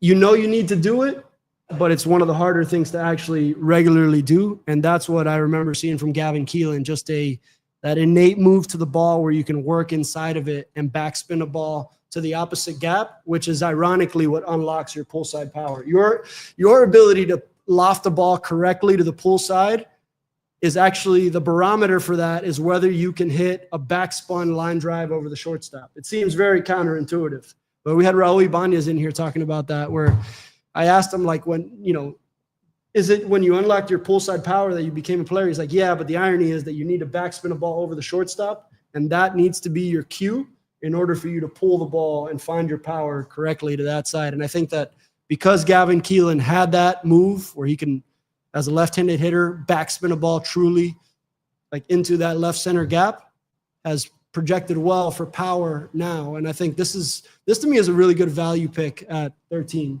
I think you have an everyday potential position player that I think is going to hit with a projectable major league trait, and that's the move to the baseball. I think he's going to be good. But he's pretty good swing. Check out that Raul Ibanez interview on this channel, which is outstanding. That's interesting. So is it just like a flexibility thing, or just like or like a coordination thing that it's the cue when you can go backspin that ball? Yeah, it is. I think, and because if you think about it, it's a weird thing you're trying to do. You're trying to get a nickel-sized space onto a nickel-sized space. So you're trying to connect those two planes, but you're actually holding the bat at the other end. So really, you need to, like, find a way to work inward, and it's not like swinging an axe. That's where it's like you don't throw the head of the bat at the baseball. A lot of guys, like, guide the knob, or, like, you have to find a way to, like, your hands are inside of that barrel no matter what. So the further inside you work on it, the more accurate you can be with your barrel and your barrel delivery. So it sounds like a strange thing, like working inside the baseball, because you're just trying to, like, square it. But the ball flight, I guess, it comes up here as I'm thinking about it, because your ability, it's not just about striking the baseball. It's about striking the baseball with the right kind of carry and angle. And sometimes, as many as you know, like, you can barrel a baseball, but your path and your way to get there makes you top over it. And so you top spin a ball, and a ball will spin and lose its carry, and especially to the pull side. So ability to work inside the baseball allows you to backspin the baseball, which allows the ball to really carry through the air better than a ball that you're striking on the top end or extending over it. I'm getting really technical into the. No, I love this. We got barrel planes, 450 people on right now at the Learning Tree. So this is why they tune in, man. I mean, anybody can talk about the batting average. This is what they're tuning in for. So, I know we left the swing discussion. Manny predictively picked 2 Venezuelans. Yeah. I know if I go to Robert, I'm going to hear Yordan Alvarez or something like that. What's the best swing you've seen? Mira, me dio tiempo a pensar. Entonces, quiero decir 2 jugadores. Y quiero decir uno que me gusta mucho el swing y uno que, a pesar de que no me gusta su swing, ha tenido una gran carrera. Contame lo que tú estás diciendo, que es importante, pero quizás no es lo más importante. Me gusta mucho el swing y me aprovecho que hoy dio 3 jonrones de Kyle Stowers, el outfield de Miami. Un jugador que se ve bien estable en su swing, sus piernas se ven bien en el centro, en el momento de hacer el contacto con la pelota, y que entra muy temprano en la zona. Eso a mí me gusta mucho, el jugador que barre la zona, y me gusta mucho el swing de Kyle Stowers. Y uno que en mi criterio, me recuerdo en Cuba, todo el mundo hablaba de su swing, es Yuli Gurriel. Es un swing bien raro, pero bien raro. incluso en algún momento muy temprano en su carrera, se lo intentaron cambiar y eso no funcionó. Si se fijan, tiene un brazo bien arriba atrás, entra como así a la pelota, y sin embargo, quizás sea, bueno, muchas personas dicen que es el mejor pelotero que ha dado Cuba después del 59. Entonces, nada, hay dos jugadores bien diferentes, uno con un swing muy técnico, otro que quizás tiene uno más a su manera, pero que los dos, bueno, uno es una leyenda para Cuba, otro está haciendo su carrera, pero bueno, esos son los dos jugadores que quería comentar. That's a good one. I got two that come to mind really quickly. And it's Mookie Betts is the first one that stands out. You know, Mookie Betts, I got an up close look at his end of his minor league journey, so his AA, AAA years, and his early big leagues debut. So that transition into the end, it was just I couldn't figure out how he was doing it from a 5'9", traditional frame scout, what you're looking for. But the more you looked at it, the more he has his own style. He has his own way of swinging, and it was pretty, it was sweet, and it also worked. The other one that has always stood out to me from the first moment I saw him swing is Jazz Chisholm.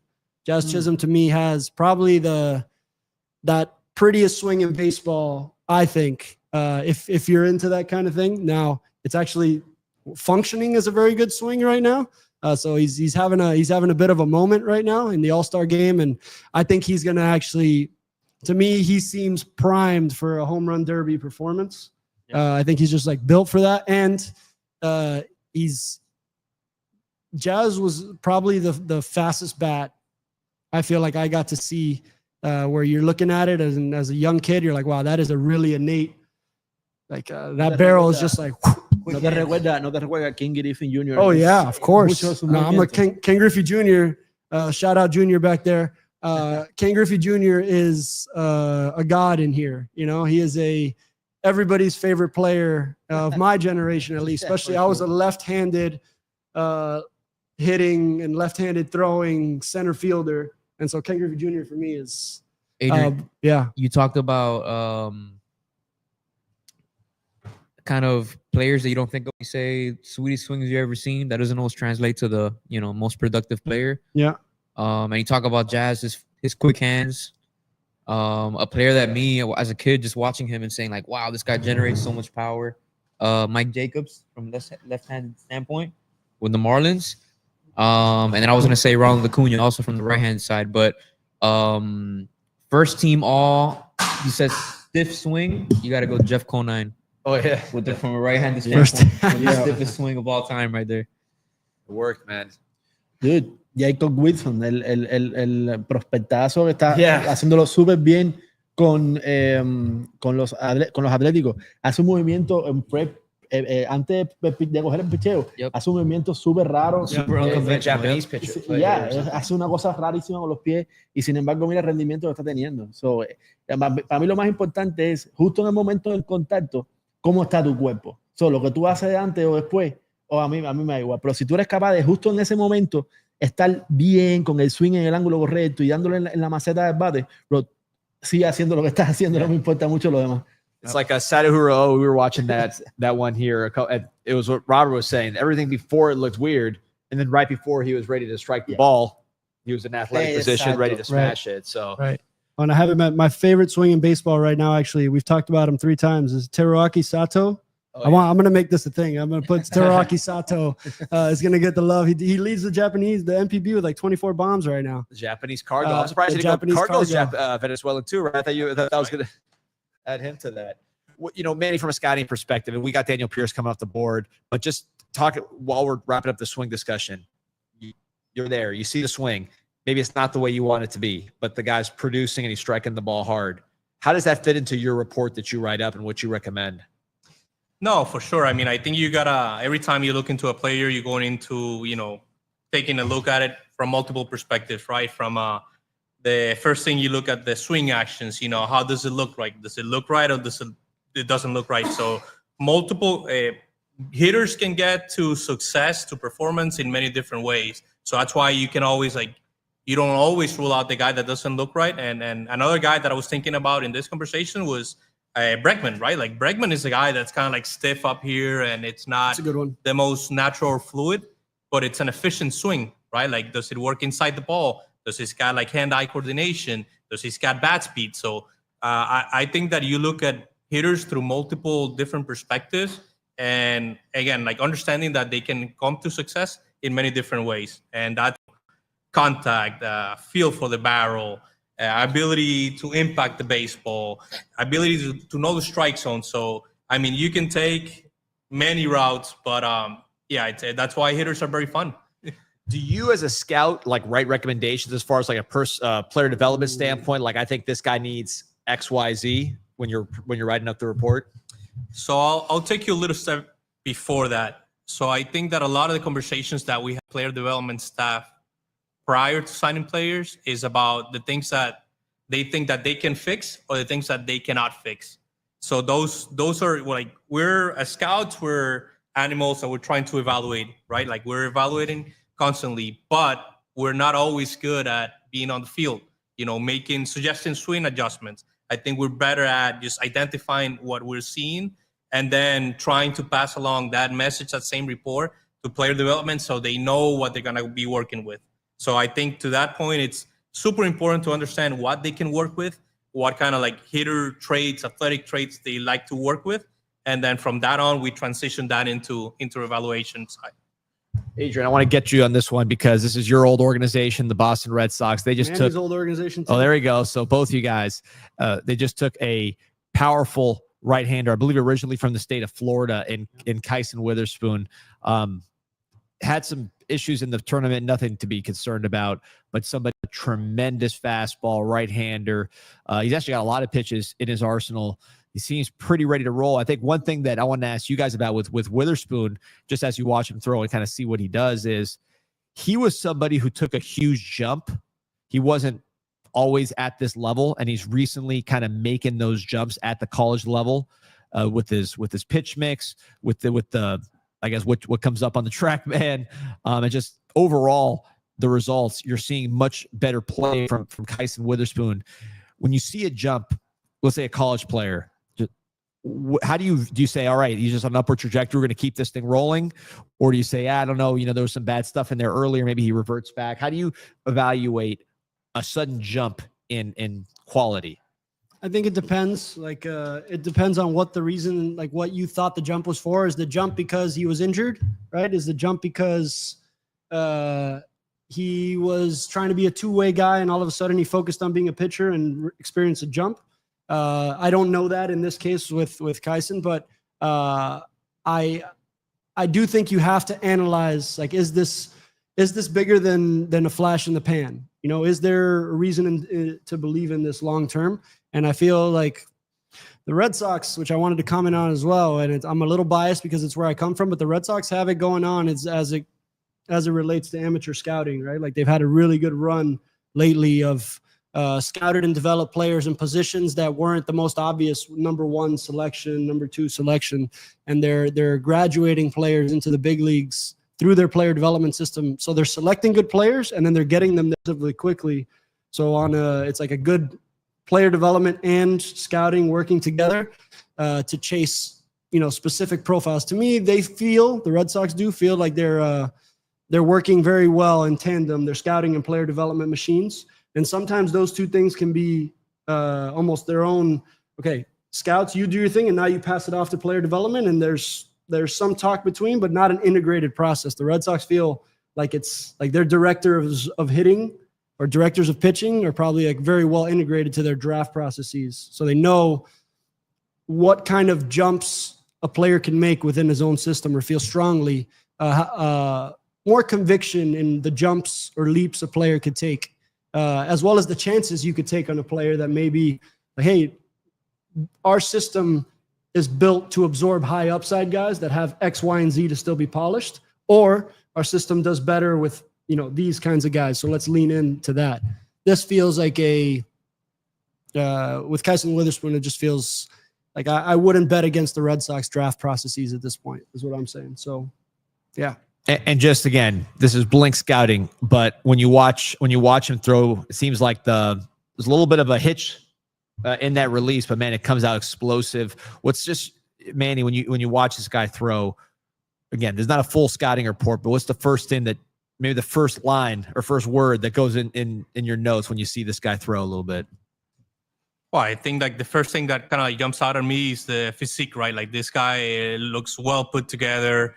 I think that he's not very conventional. Like it's a little bit of a higher slot, and you can see that he hides the ball a little bit well. So you can tell like, well, like that this guy throwing like in the upper 90s, like he's gonna have a lot of success, and he seems to have a breaking wall as well, which I don't know if he found it this last year, but I could see in the numbers that the spin rates improved a little bit on the breaking ball. So there's usually a correlation to that. So, and better strikes, better results in general. So he went through, some changes in the delivery, and he became probably a better athlete. So, and the results are right there. Another pick going off the board here. Merrick Houston from Wake Forest. Talked about all these high school shortstops. Now we get a college shortstop coming off the board. Houston, someone, Adrian, I know I'm familiar with just from the ACC. I don't know if you got a chance to eyeball him. Not a very fun series for the Canes against Wake Forest this year. But Florida guy, somebody with really a defense-first profile, but he's 6'2". He makes a lot of contact. I've heard the argument that, hey, you put some weight on him, the height's there, the frame is there, the contact's there, the defense is there. If the only thing lacking is power and the guy's tall, you feel good about what you can improve there. How do you evaluate someone like Houston, who good size, good hit tool, good defense? You think he's going to stay at shortstop, but the impact isn't where you want it to be. Find the hit tool first. If you believe in the hit tool, then you bet on the player.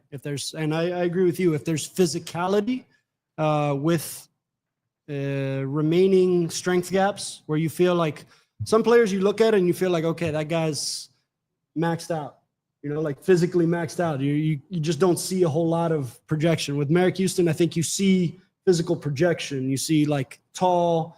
It doesn't look like he's there completely mature, even though he is a college player. So you're projecting less than you are with a high school player, for example. But I do think that there's some physical projection and physical upside. But as an older player, that like you can't be projecting too far out either. Like he to me, to hit the ceiling they want him to, he's going to have to like hit some really important strength markers in the short term to be physical enough to profile with power.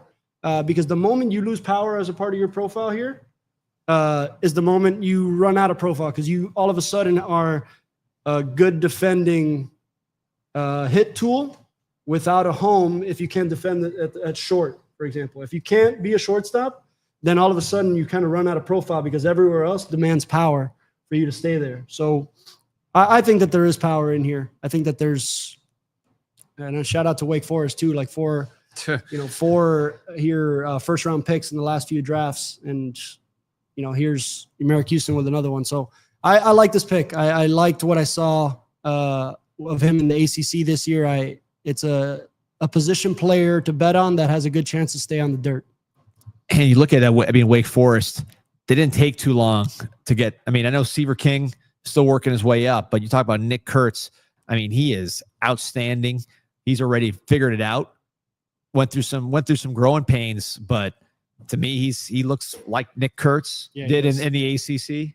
He does. And Chase Burns, he looks like Chase Burns, man. Those guys, it really did not take we were talking about them this time last year, and now here they are in the major leagues, not just hanging, but causing problems for other teams. And it's makes you think a guy like Houston, who, if the defense is already there, maybe it's not long before we see him with the Twins.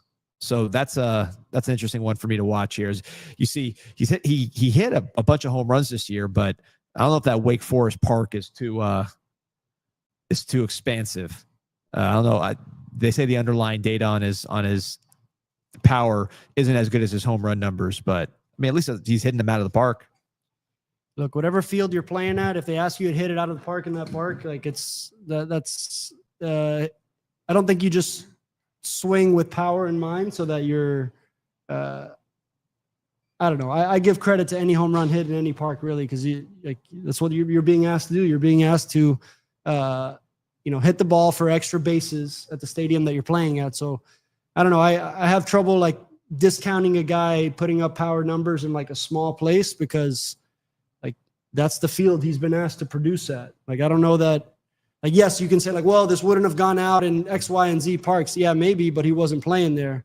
Maybe if he was playing there, like there's just I don't know. I don't like to ding players too much for like putting up power numbers and performances at small parks. But you know, anybody who looks at the Rockies and then their numbers like could make a different argument, right? Like there are places where the ball performs differently. I don't know if Wake Forest is one of those places. So there's places that are small. Wrigley Field, for example, is small, but it doesn't really play like, you know, wow. And back-to-back Wake Forest picks right here.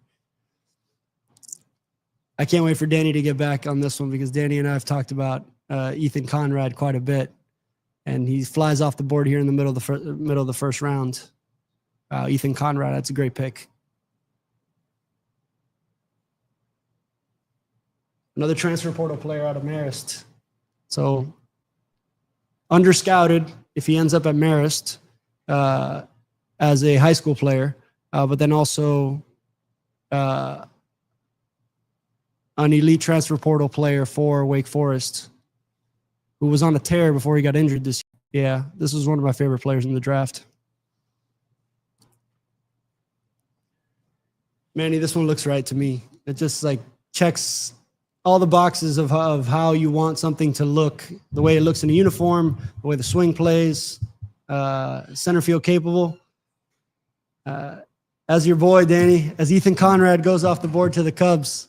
Let's go. This guy looks like a unit, no? Yeah. Pretty strong. Yeah, but like legit center field capable. So he's one of those big physical guys who has up the middle capability. I wouldn't put this guy in a corner right away at all. Although the power also profiles in a corner, and maybe, you know, on a team where you have an elite center fielder, he shouldn't be playing center field. But I think this is a guy who can impact on both sides of the ball, like defensively, whether it's at center or in a corner. But to me, there were talks about this guy going maybe back end of the first round, maybe comp pick. And so the Cubs go out and get him with the 17th overall pick. I love this pick for the Cubs. Danny, I know you know that I love me some Ethan Conrad. Pretty good. Yeah, man. Pretty good evaluation. Unbelievable that you go from Marist to playing in the cave and dominating, playing a little bit of ACC baseball, but he barely plays. He got hurt. And now here, the 17th pick to the Cubs. Knowing Ethan Conrad as well as you do, what do you think about the Cubs front office led them to that pick? Is it a certain style of scouting that they do from modeling or just body type? Or I feel like PCA led them to that pick, right? Like I don't know that they're exactly the same player, but I think Conrad's a little more physical. But I think you're seeing a really highly athletic guy with a good hit tool that can center field capable. And, you know, shout out to Ethan Conrad, right? Like, you're not always ready to be evaluated out of high school. You're not always ready after your freshman year of college. You're not always ready after your sophomore year.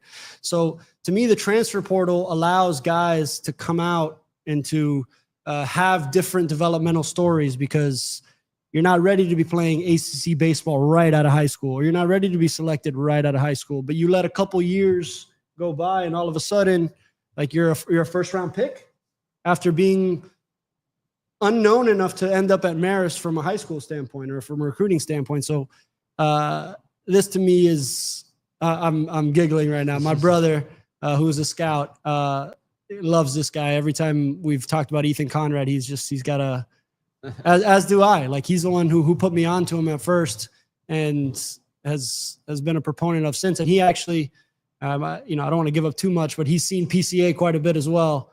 I'm not saying he's making that comp, and I'm not saying that is the comp. I actually think they're slightly different players, but Ethan Conrad just feels like a position player to bet on. High contact, high power, center field capable, a lot of tools, and in a uniform, like, physically looks the part. And I think that's like a pro scout's favorite player, Manny, right? Like, there's a few ways to accrue value. One is to perform. The other one is to make sure that you fill out a pro scout's evaluation high, so that, you know, you show up and a pro scout watching you and a pro scout that comes in and watches that evaluates other teams' players. When you show up and watch Ethan Conrad on the backfield, now in Arizona, that scout that covers the Cubs is immediately going to be like, oh, man, I got to put that guy on the, like, You circle that name. You circle the name, right? Like, you circle the name, and like that you're going to have to be covering him.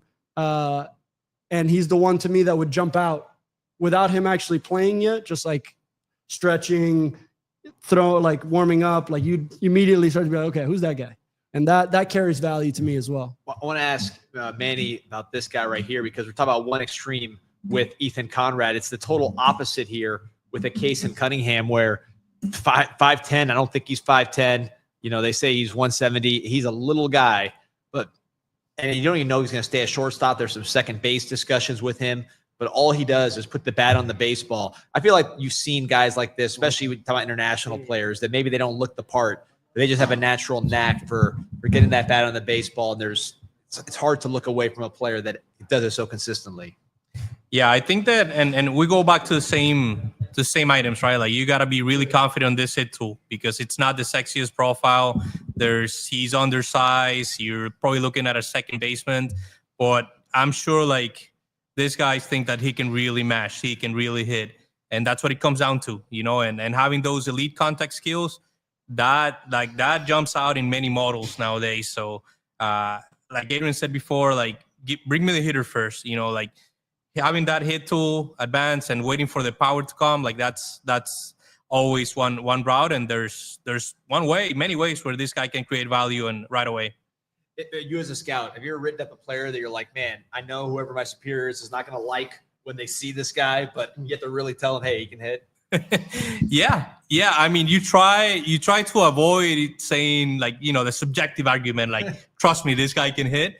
But that's why you build up process. That's why, you establish, strong timelines, long timelines where you evaluate performance. That way, when you're fighting or pounding the table for the guy that's 5'10" second baseman, like, you got to be really, really confident in those hit tools and that evaluation process that you had with them. I've been waiting for this moment to bring it out because I have my notes from one of the draft meeting rooms that I stayed in, or that I was a part of the draft meeting, just kind of listening to all the things the scouts were saying and just helicoptering in with my own like quick video scouting section. And on this note of smaller players, like, you can fall into a trap. Like, do you believe this guy can hit? And is he strong? Like, do you believe he can hit? And is he strong? And those two things, if those two things are true, then I think you should grab as many of those players as possible. As Ike Irish comes off the board here with the Orioles. But I'm reading from these notes on a small player that I felt like I crushed because he was small, but the scouts really believed he could hit. These hit tool projections, 60, 65, Corbin Carroll. Look at my notes. Actions don't look right. Stolen base threat, question mark. Just doesn't strike me as a ball player looking at the video. I'm hearing plus makeup, limited instincts, limited projection, hasn't seen much impact defensively, or don't see much impact defensively. Area scout seems to really like, and that's Corbin Carroll, like, just, proving how wrong you could be, just like video scouting a guy and giving your take from a distance. But I'll bet the Diamondbacks in that case really believed in his hit tool and knew that he was strong, knew that he was like a worker. And so I think, that making that pick here, you have to think a lot of those things. Like, you have to believe in the strength of the player as well as the hit tool, because smaller framed guys can still be powerful, even if they're not tall. What I don't think you can be is small and like skinny. That I don't see. I don't think you see too many of those guys, impacting the big leagues at a high level. If you're shorter, on the shorter end, you're probably pretty damn strong on a lot of other measures too. Well, talking about hitters and betting on the hit tool, I think that's what we're looking at here with this last pick. As you mentioned, Ike Irish coming off the board for the Baltimore Orioles. And, I don't want to stereotype, but if I had to guess who the Orioles were going to pick just off how they look and just kind of the whole profile, Ike Irish kind of fits the bill of the guys they've been taking lately. And a guy who we talked about with the player just went off the board. You don't know if he's going to be a second baseman, a shortstop. With Cunningham, you don't know where he's going to play, but you know the hit tool's there. Ike Irish, Is he a corner outfielder? Is he a catcher? It seems like the Orioles are saying, we trust the hit tool. Yep. We like players like this, with this kind of, just physicality. He's a stronger guy. And ultimately picking Ike Irish. Interesting fit. What do you know about the Orioles and kind of how they get down in their approach? I think the Orioles, while having a down year at the big league level this year, I think they've had some extraordinary draft results. I think that they've bet on some left-handed bats and been rewarded with Gunnar Henderson as a later pick. Like Adley Rutschman, you asked me who's the highest report I ever filled in was Bobby Witt. The second highest is Adley Rutschman. So I was a huge fan of Adley Rutschman that year, and his was more obvious. He was the best hitter in that. He was the best player in that cycle. But they've had a good, even Kyle Stowers is an original Orioles draft pick. So I think that they've Hurstad, Colton Cowser. They've just had a pretty good run of polished left-handed bats that they believe in, and I think that it's benefited them. I think they've done well with that profile, so it doesn't surprise me to see them going with this selection here. I think he's in their wheelhouse. Yeah, Manny, I'm gonna ask you. I know you're looking at some data, but it's interesting. Last year they take Vance Honeycutt, who had everything in the world you could possibly ask for, and didn't have the hit. And hasn't really been hitting in the minors. Here you talk about Ike Irish. The defensive profile is totally different. The athletic profile is maybe different, but the part you feel good about is where you didn't feel good about Vance Honeycutt, which is that hit tool. Manny, as you look through the numbers, watch him swing. What are some of the things that just jump out to you with Ike Irish? I think the first thing that jumps out at me is that, I think there's consensus about being a corner guy, maybe a catcher. I think that often when you say that maybe a guy is going to play this position, it turns out that he's not. But, if this guy has some juice and he's got the contact ability that he does, because that's the biggest thing that jump out of me right now, corner guy, but he's got ability to make contact. So if he's got the power and he's able to put bat to ball, like that's going to play big time. And he proved it over the last couple of years at Auburn, and they've been successful at getting this guys, like Adrian said. So very exciting. Let me ask you, Manny, just one of the numbers that I've just as a fan have been hearing more about is just in-zone contact rate. How do you use that number, and what are you looking for? I know every level is different, but what are some of the numbers you look for when it comes to in-zone contact rate? It's basically, like you said it, how often is a guy making contact within zone? How is he limiting the swing and miss in zone? And then you also, the second layer is, when and how are you swinging and missing? Is it fastball? Is it breaking balls? And then you pair that up with the chase rate. Is this guy chasing or not? And then, the easiest, the most obvious example that we know, it's probably Luis Arias, right? Like the guy that makes a ton of contact in and outside the zone. But you want to put that in a blender, and ideally inside the zone, like you want to swing a lot and you want to make a lot of contact. Another guy that makes a lot of contact here, Andrew Fisher. We've been worried about the college hitters a little bit, and now they're starting to come off the board. Oh, did I screw this up? There we go. I'm still on. We talked about the there we go, the college hitters. And Andrew Fisher, somebody who made a big name for himself during the where did he go? Made a big name for himself during the College World Series, really the whole season, but had some interesting moments, kind of fighting with people and getting in face. I think Zach Root, they almost got into it, but college hitter, guy that can hit with power. There you see the chase rate. You talked the chase rate, 27% last year, now down to 18%. So how much do you think you can actually teach chase rate and improving that? It's hard. It's probably one of those that's really hard. So I think like the backbone is that it's identifying pitches. So I think the better you can recognize breaking balls, the better off you're going to be laying them off. So it's one of those where, and again, like every time you move the ladder from one level to another, there's a correction, right? Like baseball gets more difficult the more you go up. So, and there's going to be a natural correction to that. So I think that you want to, every time that you see a big jump like that, I think that speaks very loud about the player's makeup, about the player development and the coaching staff that he's got around him. But definitely really cool to see guys like making those jumps. Manny, in general for you, would you rather have a guy that doesn't chase but maybe has contact issues inside the zone, or somebody that is unbelievable making contact but the swing decisions aren't the best? What do you feel you have more chance to improve? I know there's a million variables involved, but just kind of your feel personally that do you get more nervous when somebody has a really tough chase rate or when someone's just struggling to make contact in the zone? I think making contact, that's the one that scares me the most. Again, and I go back to Luis Arias, right? You'd rather have that guy that makes contact all over the place than the guy that doesn't make contact, especially in zone. Because then, if you're struggling to make contact in the zone, that's nothing good's going to come out of that, and it's going to be hard to translate that and to improve that consistently unless you make, drastic changes in your approach and, you start playing with different things. But usually the guys that swing and miss in the zone, that's tough to overcome as you move up the ladder. As we watch Andrew Fisher here, kind of reminds me of James Tibbs, who last year, left-handed hitter, really hit first profile. I believe he played left field. Andrew Fisher still in the infield playing third, but just real pure hitters, lefties, very productive at the college level.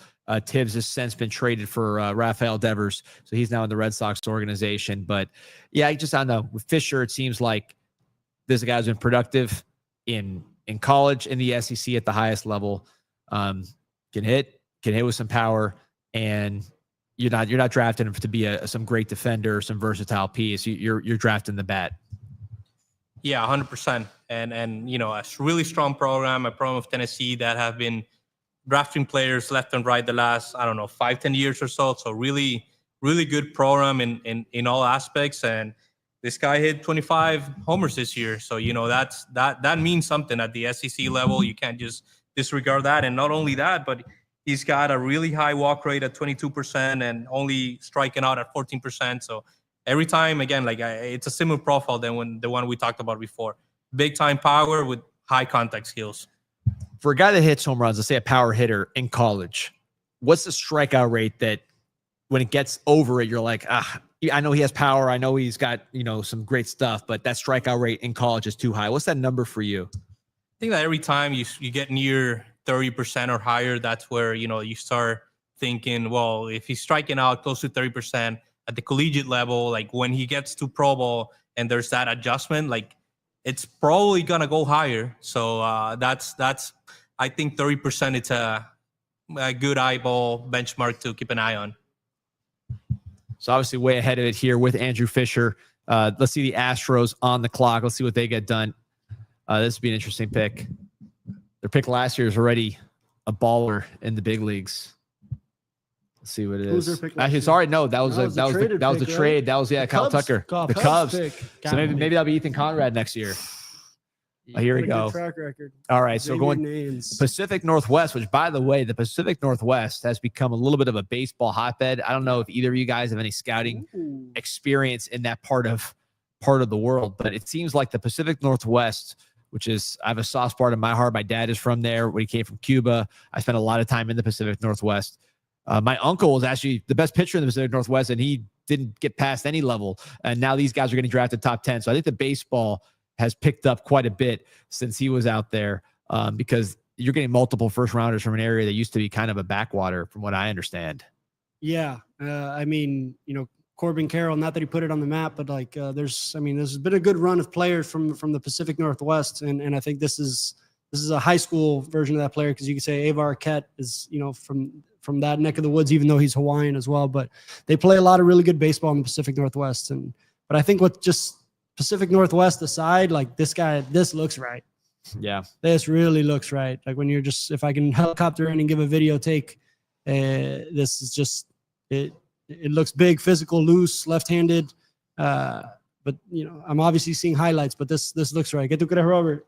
No, bro, se ve impresionante, se ve grande, se ve fuerte, ¿no? Yeah. So, Robert, has tenido unos minutos ahora para procesar, absorber la selección de Ava Arquette. Sí. ¿Qué me cuentas? Bueno, lo primero que tengo que decir, bro, que es un nombre dificilísimo de pronunciar.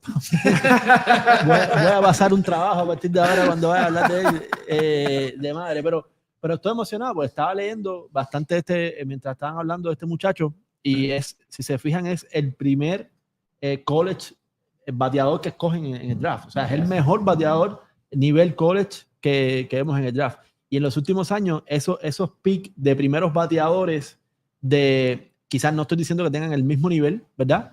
Pero sí vimos Cam Smith, Grandes Ligas en solo un año, menos de un año. Hemos visto de los Atléticos, zurdo, Kurtz, ¿se llama el apellido? Se me fue. Nick Kurtz. Sí, que hemos visto súper y está haciéndolo muy bien en Grandes Ligas. Entonces me emociona y creo que puede ser un jugador que nos sorprenda en cuanto a la rapidez en avanzar por ligas menores y llegar muy pronto a Grandes Ligas. Atleticismo, o sea, bien grande, bien fuerte. Yo creo que le puede traer jonrón a los Marlins, que al final es lo que necesitamos. Los Marlins son un equipo que hoy día es top 10 en hits, pero al mismo tiempo no es top 20 en carreras producidas. Entonces ahí tú ves el batazo de largometraje, el batazo de fuerza, se ve que se está perdiendo y eso puede ser un perfil de jugador que los Marlins estén buscando. Quizás no a tan largo plazo, dado que lo veo bien desarrollado. Eso, está muy adelantado, 21 años, el mejor bateador que hay a ese nivel y 6'5". So, maybe no calculan la estatura que tiene, pero mide casi 2 metros. Nada, estoy bien feliz con la primera selección de los Marlins. Yo creo que es un perfil diferente a los shortstop que tenemos en la franquicia en ligas menores. Si se fijan en Starling Cava, si se fijan en Andrew Salas, si se fijan en Carter Johnson, son jugadores quizás más defensivos, jugadores que no tienen ese perfil de poder que tiene este jugador hawaiano. Entonces, nada, bien feliz. Creo que un perfil diferente dentro de la franquicia ahora en el top ahí de los prospectos. Nada, vamos a ver qué pasa con él y cómo se desarrolla. Quizás podemos verlo antes de lo que mucha gente piensa en Grandes Ligas. Yeah, I think so too. Yo creo también. O sea, si eres un fanático de los Marlins hoy, creo que debes estar Claro. contento. It's like the pick that you made. Oftentimes, your team doesn't select the guy you hope that you want. Mm-hmm. You Tristan feel like Casas. it's like when too soon. But it's not. I imagine in the draft, it's like when you have a top pick and your team selects like a left tackle.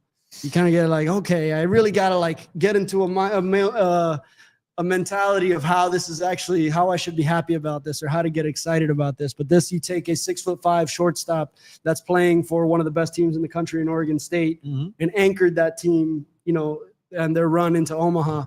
So I think this is like the sexy pick also happening. Wow. So I like to see it for this franchise, because I think they need jolts like this. You need like legit dudes on the position player side to show up and actually be dudes. So I think this is that. Y que habíamos visto que habíamos ido en los últimos años en pick de high school. O sea, jugadores que long shot, tú sabes, no jugadores que tú quieres ver pronto en Grandes Ligas. Lo vimos en Carter Johnson, lo vimos en P.J. Morlando. Entonces, esto cambia un poco la estrategia de, ok, ya el año pasado nos fuimos con los jugadores a largo plazo, con Morlando y con Carter Johnson. Vamos ahora a buscar a alguien un poquito más listo, ¿entiendes? Sabemos que el nivel del béisbol universitario aquí es altísimo. So, la diferencia es bien poca. Entonces, tú estás ahí ready para estar en AA maybe el año que viene. Right, and so it was the 7th overall pick? 7th overall yeah, pick. So like, I think what stands out here too with the Marlins is that I don't think that they expected him to be there. No, seguro. So it's like you're making a selection at number 7 where you're like you have to prepare for it, because you have to prepare for all sorts of scenarios and slides down the board and things like that. But I think so many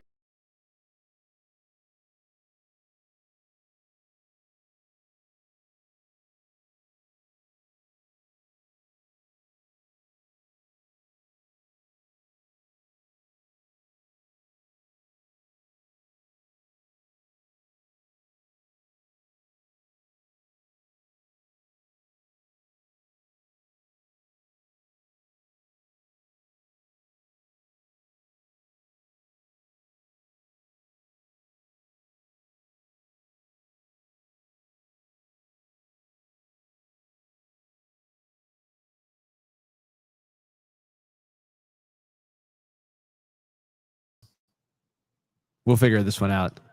I can hear you. Oh, yeah, you can hear me. Great. So, to what Robert was saying, and really what Adrian, what you're saying too, it's like he's more ready, so he could get there quicker theoretically, and it's a sexy pick.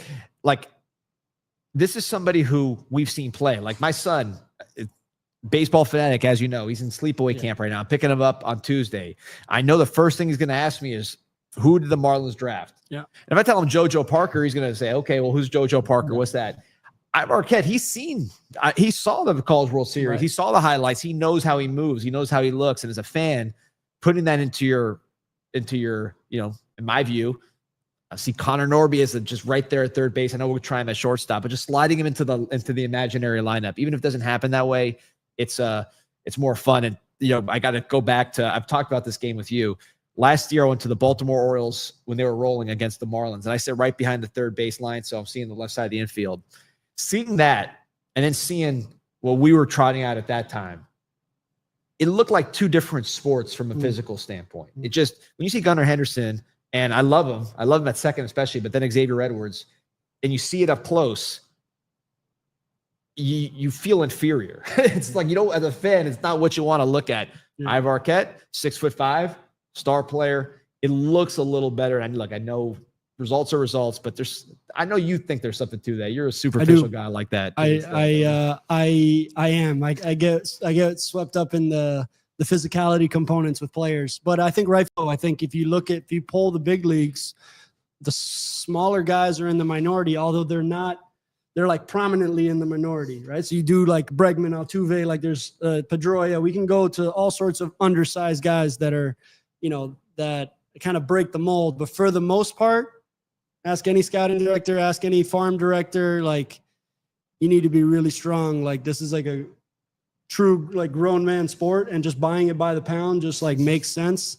And guys that really have power usually are powerful and physical. And so I think it's the right kind of anchor, but sometimes you can, like, that's why scouting is so hard. Like it isn't just the best guy, the guy who looks best in the uniform, right? Like if that guy can't play baseball, he looks great in the uniform, but there's been a lot of those guys as well that fill out a uniform really well and look right, really pretty swing.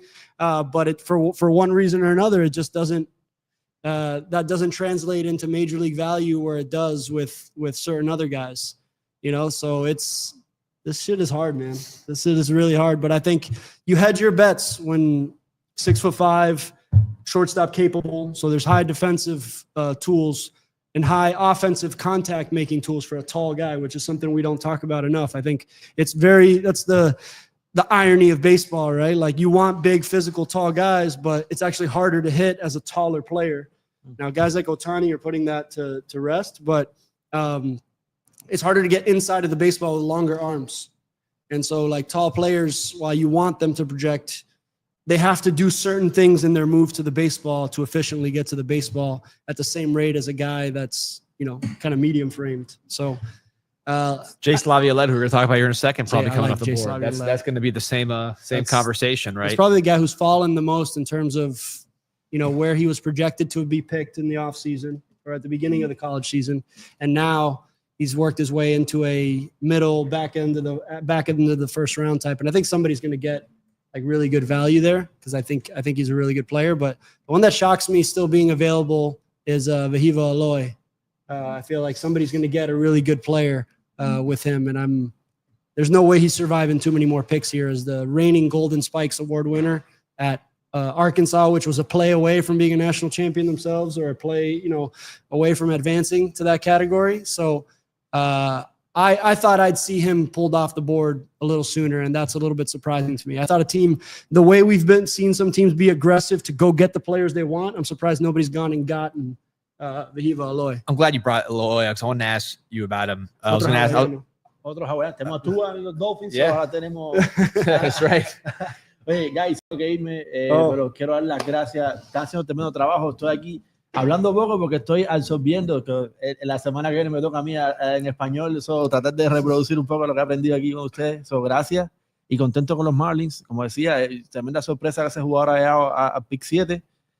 Nada. Gracias, ¿verdad? Sigan ahí, que tienen un montón de gente y que están escuchándolos o están haciendo tremendo trabajo. Gracias a ti, y tú también estás haciendo tremendo trabajo.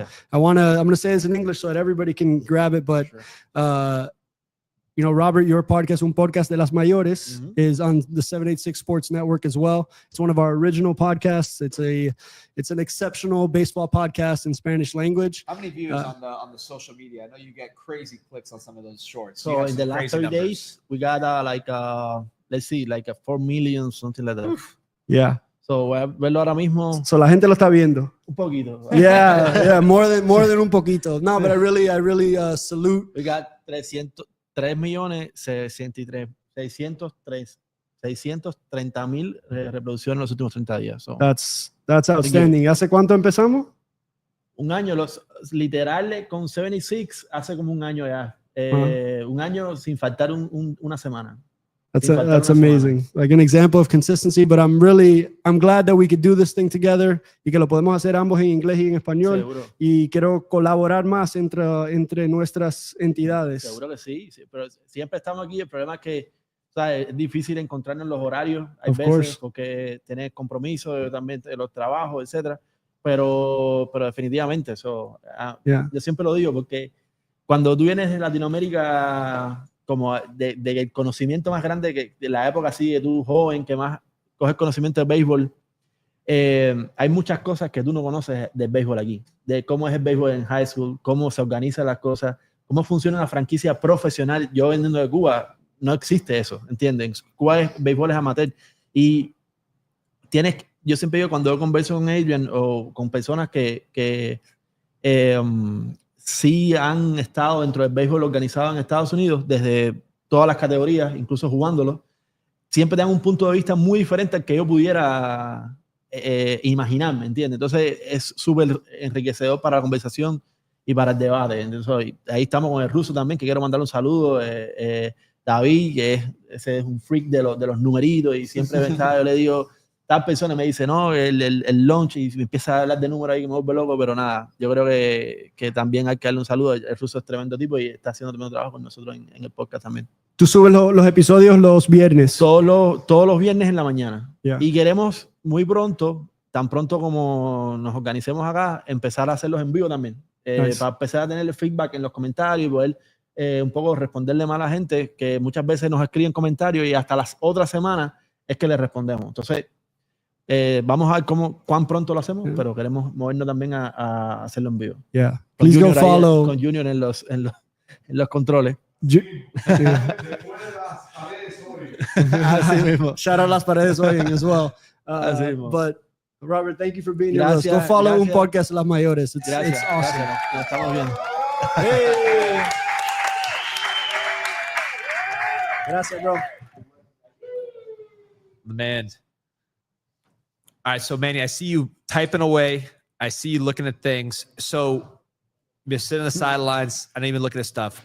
Anything in particular, just either whether it's a player fit or someone you looked at or some numbers, what's on your mind with this draft right now that's kind of caught your attention? Either it could be someone left on the board, it could be a pick that's been made, it could be a trend. Just where are you at here with this draft? I think they just show it up on screen. A lot of shortstops, 14 shortstops so far. And that's always, something that I think anyone can gravitate to, whether you're a fan or a front office member. Like, you want shortstops. That's cornerstone of franchises. Potential for big time value, whether it's short term or long term. So it just tells you that teams are looking for premium positions out there. So it makes perfect sense, and it speaks to where teams are looking at to find value. As the Padres make their pick, and let's make the Padres make their pick here. Let's see if it's one of these college players, because okay. You guys got to watch this guy, because I want to see kind of your blink scouting on this guy. We talked about the Pacific Northwest. Crew Schoolcraft, coming out of Sunset High School in Oregon, my second home. Look at the height on this guy. Two-way player. He's got big power as a first baseman, I believe. But they're looking, apparently he's a top three round player as a position player. But they're going to work him on the mound. I mean, look at the height from the left-hand side. As you just watch kind of how he operates, I'll pull up some highlights here on this TV in a second. But I mean, what a unique player. Adrian, I know you had a big part in Yuri Perez, who on the right-hand side, similar size, really, I mean, his start today was one of the best I've seen all season, just really balling. But you scouted taller pitchers before. Sure, both you guys have. So as you take your first, and I'll pull up the video here on this screen, but you take your first looks at a Crew Schoolcraft, two-way guy, lefty pitching prospect. What do you see? This guy's been available the whole time. It's one of those where I'm not going to feign like some deep level, understanding of all the players like that we're talking about here. So like I'm giving live reactions to the things I'm seeing, but like this is a scout's pick in my opinion. In my opinion, how does this fall 25 spots? How does this fall? Well, maybe you can see how you don't take him in the first 5 selections, some risk. But this feels a lot of those things that are true in terms of like the readings, and left-handed, strike throwing, projectable. Like this is monster upside. This looks like I don't know. You don't want to throw names like Randy Johnson out there lightly, but like Randy Johnson has to pass through a progression where he looks a little like this before things click, and then he does become Randy Johnson. But like it's this is one to dream on, I feel, and it kind of leaves my head scratching that this falls this many slots. But it's did you say Pacific Northwest? Oregon, yeah. So another Pacific Northwest having a year, and yeah, I love what I see here on video.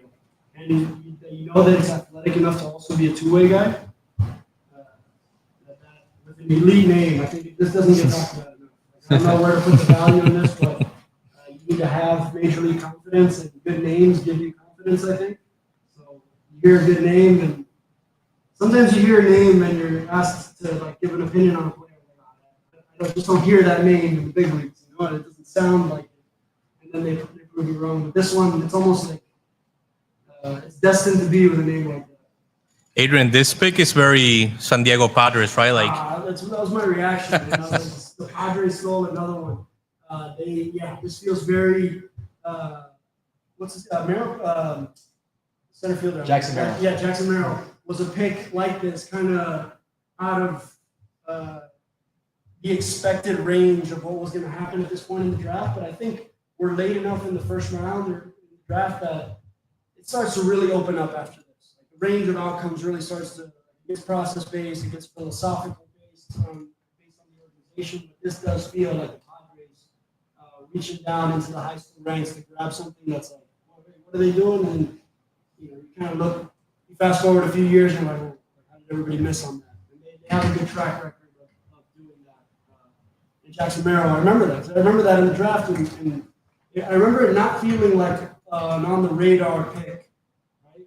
And then quite a few years later, this is what's happening. And the Padres have also, I feel like the Nationals are getting James Wood credit, but in reality, the scouting job was done by the Padres, right? So like they do some damage in this range of the draft. yeah, that's what I remember too with James Wood, because I scouted him. I was in that draft, and he was like, everybody thought that James Wood was going to go to college because, didn't go his spring wasn't great. Right? IMG guy. And so his spring wasn't great and his summer was really good, but it was kind of like mixed results, and there were some different opinions on him, but they literally found lightning in a bottle with James Wood, and just like Jackson Merrill as well. Yeah, let us know if the mic is still echoing. We're working out some kinks here, so let us know in the comments. I hear Blue saying the mic was echoing a little bit, so let us know if it's still working out that way. But they say 70 grade raw power for Cruz Schoolcraft as a lefty first baseman. When you get to that point, if you're a lefty throwing 97, is that just kind of automatic? You're going to be a pitcher, or I mean, like, how does that decision made when you're a legitimate top 3 round prospect, both as a position player and as a pitcher? I think that for me, if you're lefty and you're bumping 97, I think that kind of like by default, like that's where your eyes go first, just because it's a more unique profile and bigger upside, and you start dreaming a lot with the big lefties, and you've seen like they created value really fast, and even even if you let them go to college, right? Because you see Garrett Croce, you see like a bunch of Nick Lodolo, like, those are profiles that they scream first round. They scream, high upside and potential. So every time you got that opportunity, like you go for it, right, Adrian? Yeah, I think it's tough. It's tougher to answer in the Ohtani era.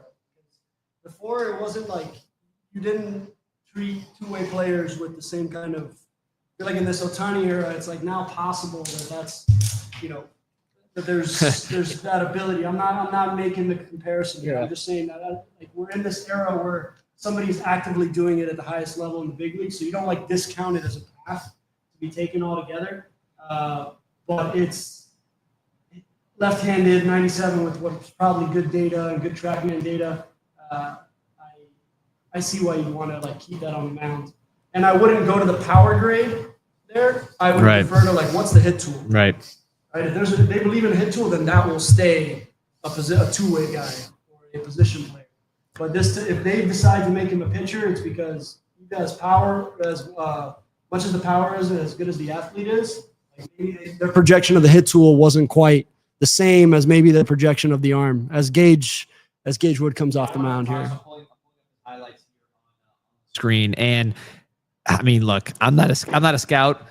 When I watch this guy's performance here, which is it's pretty easy to see, right? It's a College World Series no hitter, but the fastball movement, just the late jump on this guy's fastball.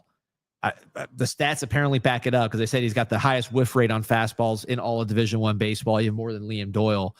With the fact that he has the performance he had at the biggest stage, and he has the curveball.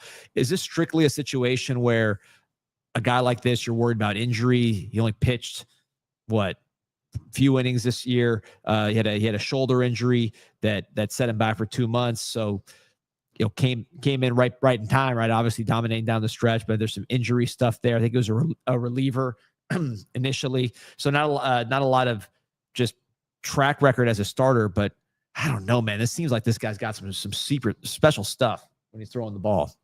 Yeah, I think I was just looking at something on the broadcast here. 63% of pitches in the upper half of the zone. That to me tells me that there's some like really explosive life beyond there's velocity here as well, but that there are underlying fastball characteristics that allow it to like hold its plane at the top of the zone and generate swing and miss at the top of the zone. That's what that heat map that they showed there with like a lot of it being elevated misses at the top of the zone. That tells me that there's some really like good riding four-seam action here characteristics. In addition to velocity. So if you just corral that with command, then if command comes into play here, then all the factors are there for it to miss bats and be effective at the big league level. So I think I don't know, it feels like it was the Phillies, right? Yeah, I think the Phillies stole one here with a guy that doesn't feel like he should be available at this range of the draft. And especially with what he just did recently in Omaha, I feel like those are things that I can really raise a guy's stock. And I thought it would have gotten him into the late teens, early 20s based on that performance and seeing it. And just knowing that's a trend that plays right now, which is elevated fastball that can actually live there. Not everybody can throw a fastball at the top of the zone. Not everybody has those pitch characteristics to live there and get swings and misses. As Cleveland, like this feels like a very Cleveland Guardians pick, getting Jason Avila at the number 27 overall pick, like 6'6", 230 with real power and upside. This guy reminds me a lot of a guy that I don't know if you guys remember the name. Wait, hold on, so before you say it, because I have a comp, and I want to maybe see if it's the same thing. It's a guy you know, Cameron Meisner. No, although it's not. Cameron Meisner is an interesting comp. This guy's a little more physical than Cam, although Cam was physical as well. No, my comp was going to be Hunter Bishop. I don't know if he hasn't panned out, but I remember watching him at Arizona State and just having like electric bat speed, electric, like top of the scale raw power, some swing and miss concerns in there. But there was upside, like tremendous upside in my opinion. Giants took him and it hasn't worked out so far, but this guy, I don't know. I think it was a dominant sophomore season and just had a little bit of a less than stellar junior season for an underperforming Texas A&M team that I think a lot of people thought would be back in Omaha, and they didn't even qualify. So I think it's just a circumstance having him slide a little bit, right? As we're seeing the heat maps on ESPN. But I don't know. This to me is it's not exactly the profile that I'd bet on, that armbar left-hander. Like an armbar is just basically fully extending, almost like starting in a preset position and not really having much of a negative move. Those guys they're tricky to scout, man. I've seen more go wrong than go well. but some guys can overcome it. Like you can make the argument, Acuna has an armbar, that Acuna armbars. And like that just kind of puts that to, well, if he can armbar and hit, then I guess you can armbar and hit. But it seems like it's something to overcome. It's hard to overcome that. One thing that I noticed on Jace is that he really gets into his lower half, and they were mentioning that in the broadcast too. And that's one of the ways where you can make up when you have some deficiencies in the upper body. And, like you got to use your legs. You got to get into that lower half. That's one of the consistencies in a lot of like the good hitters at the big leagues level. They really get into their lower halves, and I thought that Jace did that really well in a few clips that I saw. Yeah, selling my Meisner comp a little bit. There's the reasons why he kind of reminded me of him. I remember Meisner was a high pick, right, and then kind of dropped to you guys. Yeah. This guy plays a little center field at his giant size. So I don't know if you see him and you say, all right, well, we'll keep trying to push him at center field until he tells us he can't do it, or you say, let him focus on hitting. One thing, when you look at the profile, he walks a lot. Even in this season that he's struggling, he's been able to walk. The power's obviously there. In zone miss. We were talking about that earlier with him. There's a little bit of swing and miss there. You, I know, are very big on swing decisions. I know Dan Greenlee's been very influential with you as far as that's a harder thing to teach than maybe people think sometimes. Yeah. So a guy like this who's swinging and missing, who's crushing it when he does hit it, and who generally has pretty good swing decisions, do you feel better about the just overall tool set? Yeah, I think, and this is where an ultimate example, going back to like the swing isn't everything, right? Like I can look at the swing and think there's some stiffness in there and it works okay, but like it's not the sexy swing that I would, go get. But then you start to look at both of what both of you guys are saying. I think the working from the ground up, like grounding, hitters being really well grounded and using the lower half, I think is huge. But also the ability to get on base, right? Like the ability to get on base is probably the most projectable major league tool you can have as a hitter. Like if you have an ability to know where the strike zone limits are and have an understanding that your best barrels are not outside of the zone, but they're within the zone. So you can limit chase. That's what that's telling me. If he's got a high walk rate, then he's limiting chase to a certain extent, right? And if you can limit chase, then you can kind of like bully pitchers into places that you want them to go. If you can limit the chase, a lot of guys can't limit that down away chase that, doesn't let them access their down and in power. And so if you can get on base and not chase, that means you're on your way to good swing decisions. And if you can complement that, Patrick Forbes sneaks into the first round. If you can make good swing decisions, I think you can tap into the power much better and or survive the value game in a major league lineup because you could get on base, right? Like the frustrating guys are the guys that make bad swing decisions, strike out a lot, even if they make a lot of high contact rates. Because the big leagues will chew that up. Like if you're a high swing rate and you rely on contact a lot, but you don't make good swing decisions, you're chasing balls out of the zone, you're swinging at balls in 2-0 counts that you shouldn't be swinging at, then the big leagues will chew you up. So I think this is I think the Arizona Diamondbacks draft exceptionally well. And I think them grabbing Patrick Forbes here is I love this pick. Yeah, Manny, I want to ask you, because I know Adrian's familiar with this player from the ACC. As you're doing your homework over there, I'll ask you second, but I'll start with Adrian just because I know this is fresh on your mind with Patrick Forbes. Outfielder, converted to pitcher. I'm sure that's something that you saw your fair share of international, right? That happens a bit where you get those outfielders. What do you think, Manny? Happens all the time. It's all the time. Edward Cabrera is a converted outfielder. That's a pitcher and like a dominant. I mean, this story, the list of guys like this is long, but it makes sense. It's hard to hit, and a lot of guys are really good athletes that it's hard to hit. That doesn't mean that they're not a good athlete. And so this doesn't surprise me. I watched him in the Super Regional against the Hurricanes, and I was like, somebody's going to get a really good pick with this guy. I was reading the mocks, and he's like, second round, third round projections. And I was like, man, this is every bit of everything you're looking for. Big, physical, college program, performing, fastball that plays at the top of the zone, strike thrower. I think this is it's like that bias because we're covering the draft. Every pick feels like it's going to be the one, and it's not all going to play out like that. But this one feels like it's grounded in really good scouting principles and data principles. By the way, the fastball plays. This one looks really right, and we were talking about it in real time.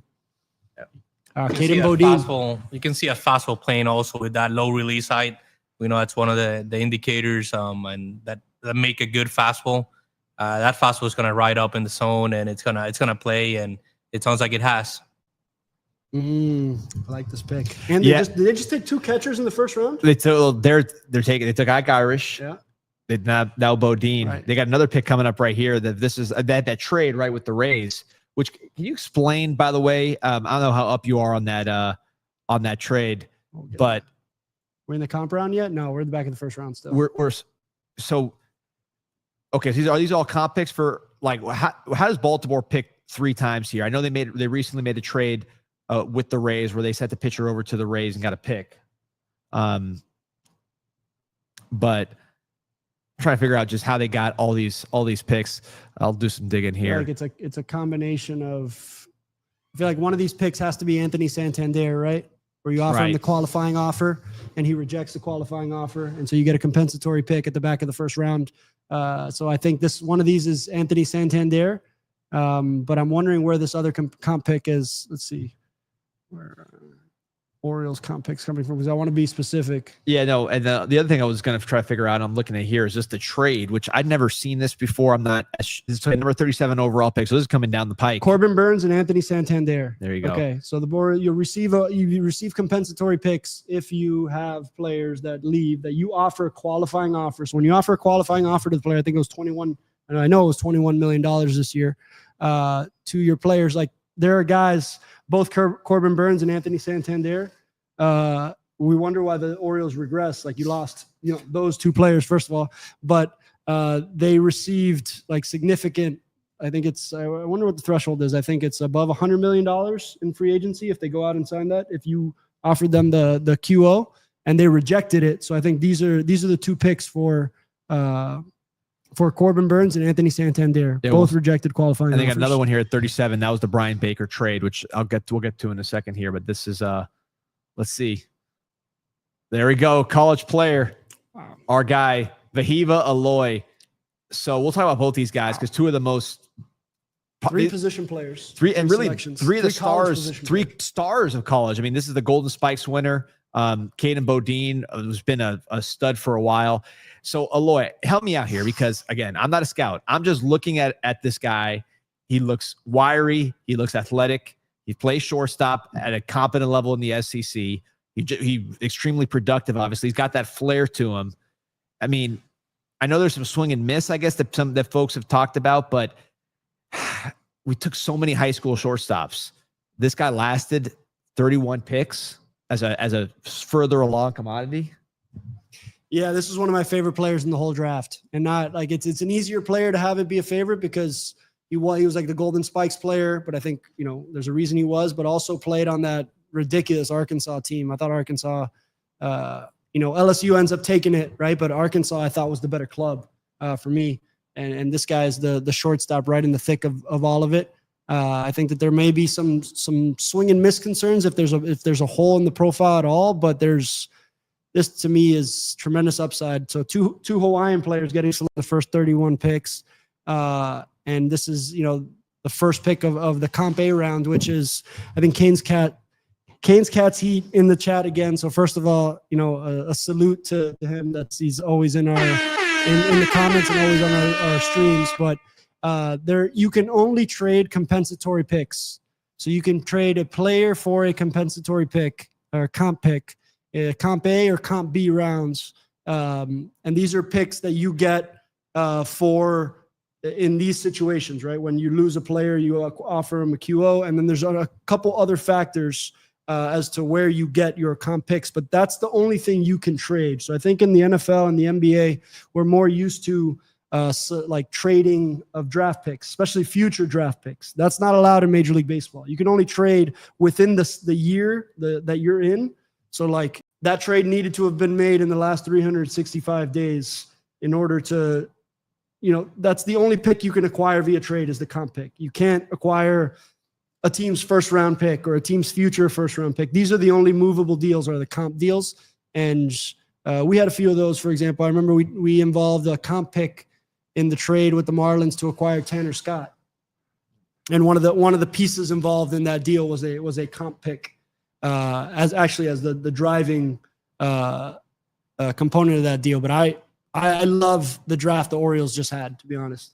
What did they go? They went Irish, Bodine, and Vahivo Aloy, 3 advanced college position players and advanced college bats. I really like those picks, and all guys that were performing. I think all of them were in Omaha. Yeah. So it's shout out to the Orioles. I think they draft well overall. So I think this is them being very tactful with their drafts. So, and yet another to complete it, 3 players from the same high school program selected in the first 32 picks of the draft. That is whoever the coach is at that program, that deserves a major hat tip from El Big League Show and a focus, because that's 3 first rounders in one program. That's like one of those historical programs that go on to were they I wonder if they were like a nationally ranked number 1. I hope so. I'm probably.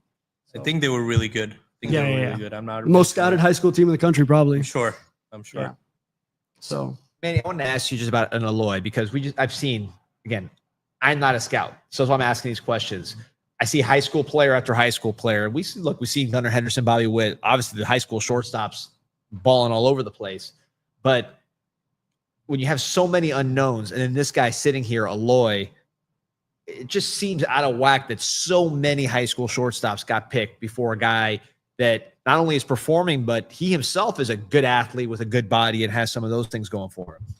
Yeah, I think it's for sure surprising that he was available at this spot in the draft, but still, like, you would see, like, you know, his strikeout rate is right around average, his walk rate is right around average. So that's kind of like where you start like piecing the puzzle together, and maybe why some teams let him pass and maybe looked at some other type of upside differently earlier in the draft.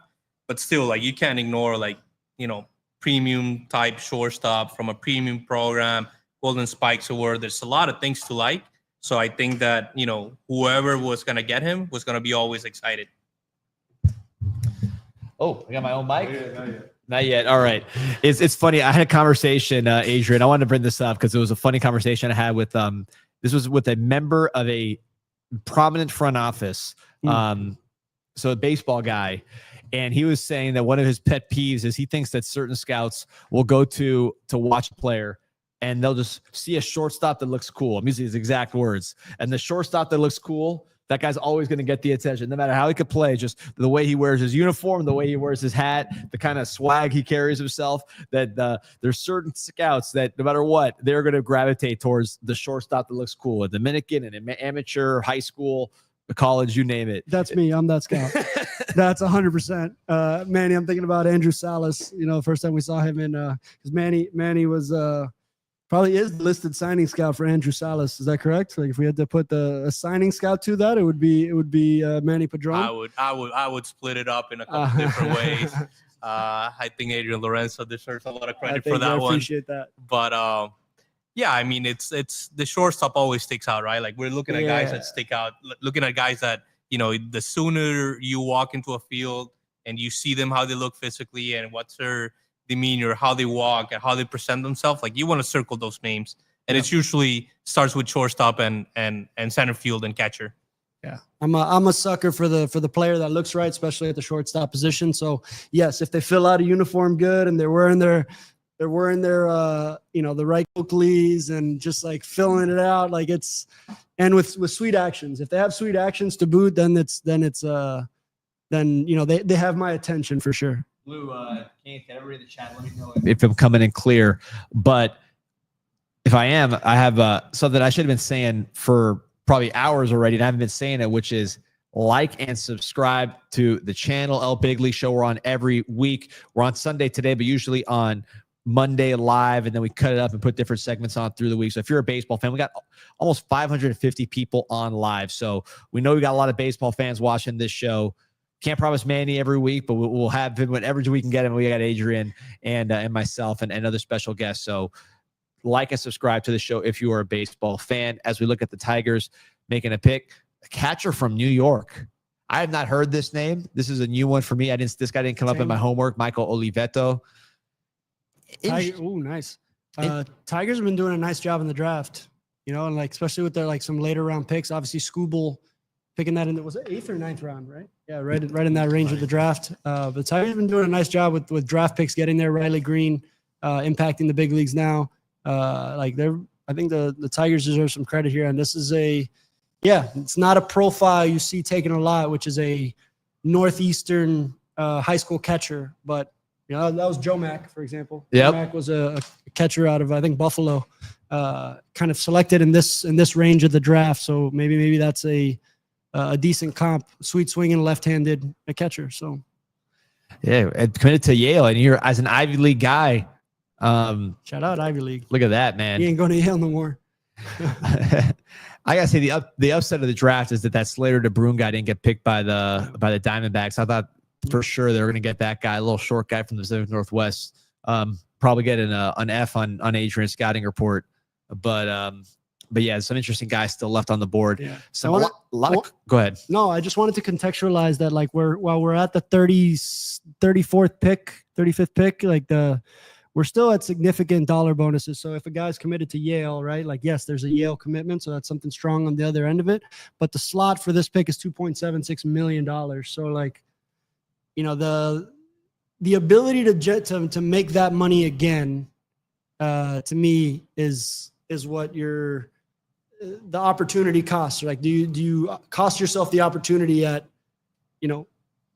a cash point of $2.75 million, assuming they go at slot there. But like, it isn't an obvious decision to go to Yale there, in my opinion, right? Like as quality of an institution as Yale is, and shout out the Ivy League. But I think, important to note that even at this point in the draft, you're still projected to receive almost a $3 million signing bonus. So there's quite a bit of money in the major league draft at this part of it. And, just for further context, the first pick in the draft made the slot is $11.808 million. The second pick, 10.25. The third pick, 9.5, 8.7, 8.13, and progressively down. So we're in this range where we're still above $2.5 million, but just under $3 million. So just to contextualize it for everybody. Another catcher coming off. And also it's probably like in this point in the draft where like a lot of the conversations start happening with scouts about signability, about where they're going, what kind of commitments they have. So a lot of directors starting to make calls to area scouts and making sure what info they have on the signability of these players, right? For sure. So now we're getting back to from earlier in the conversation. Okay, now the bonus amount is starting to get closer into what a good top tier NIL team is able to absorb on at least get close into the range. So yes, now signability becomes a scouting director's like priority calls before you're making a selection. Like, because one thing is to select a guy and another thing is to sign a guy. So like it's different than in some of the other drafts where that guy's going to sign. And most of the time when you're drafted, you sign.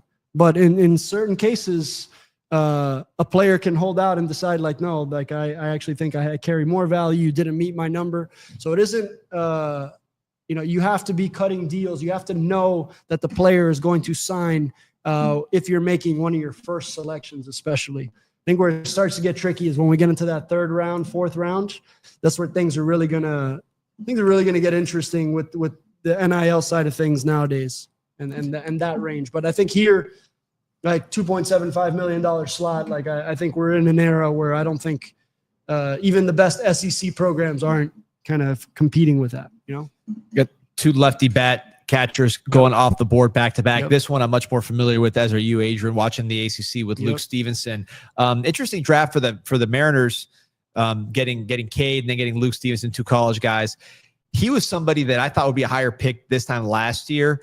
I guess there were some swing and miss concerns or just contact concerns in general. The power was there. He's a great defensive catcher, but he lasted maybe a little longer than I thought as we wait for the Twins pick, number 36. Oh, and it tells you that Seattle is not they're not going to select Stevenson because they have Cal Raleigh, right? Like you're still going to take what you think is the best player, because remember that like players that you select can also become tradable assets for you as well. So their only value point to you isn't like, sometimes their highest value to you is as a piece in a trade that helps you acquire something that you want to get anyway. So I think they just thought he was one of the better players available at that point.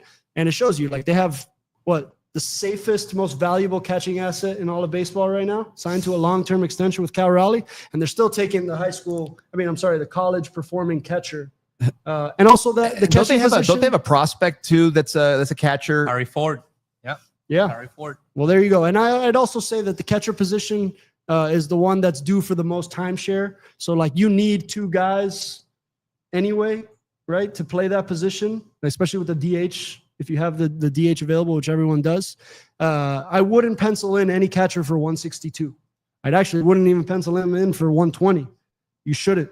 Right? You shouldn't push it to the max. So like that's the position where you can maybe you're in a good position if you have two impact catchers on your major league roster, and even more so like in your system.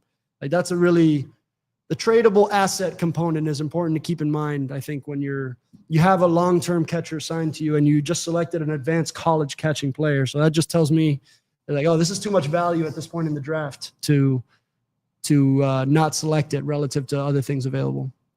Manny, I want to ask you this because in sports, sometimes you see trends or copycats, right? Something successful and everybody tries to copy it.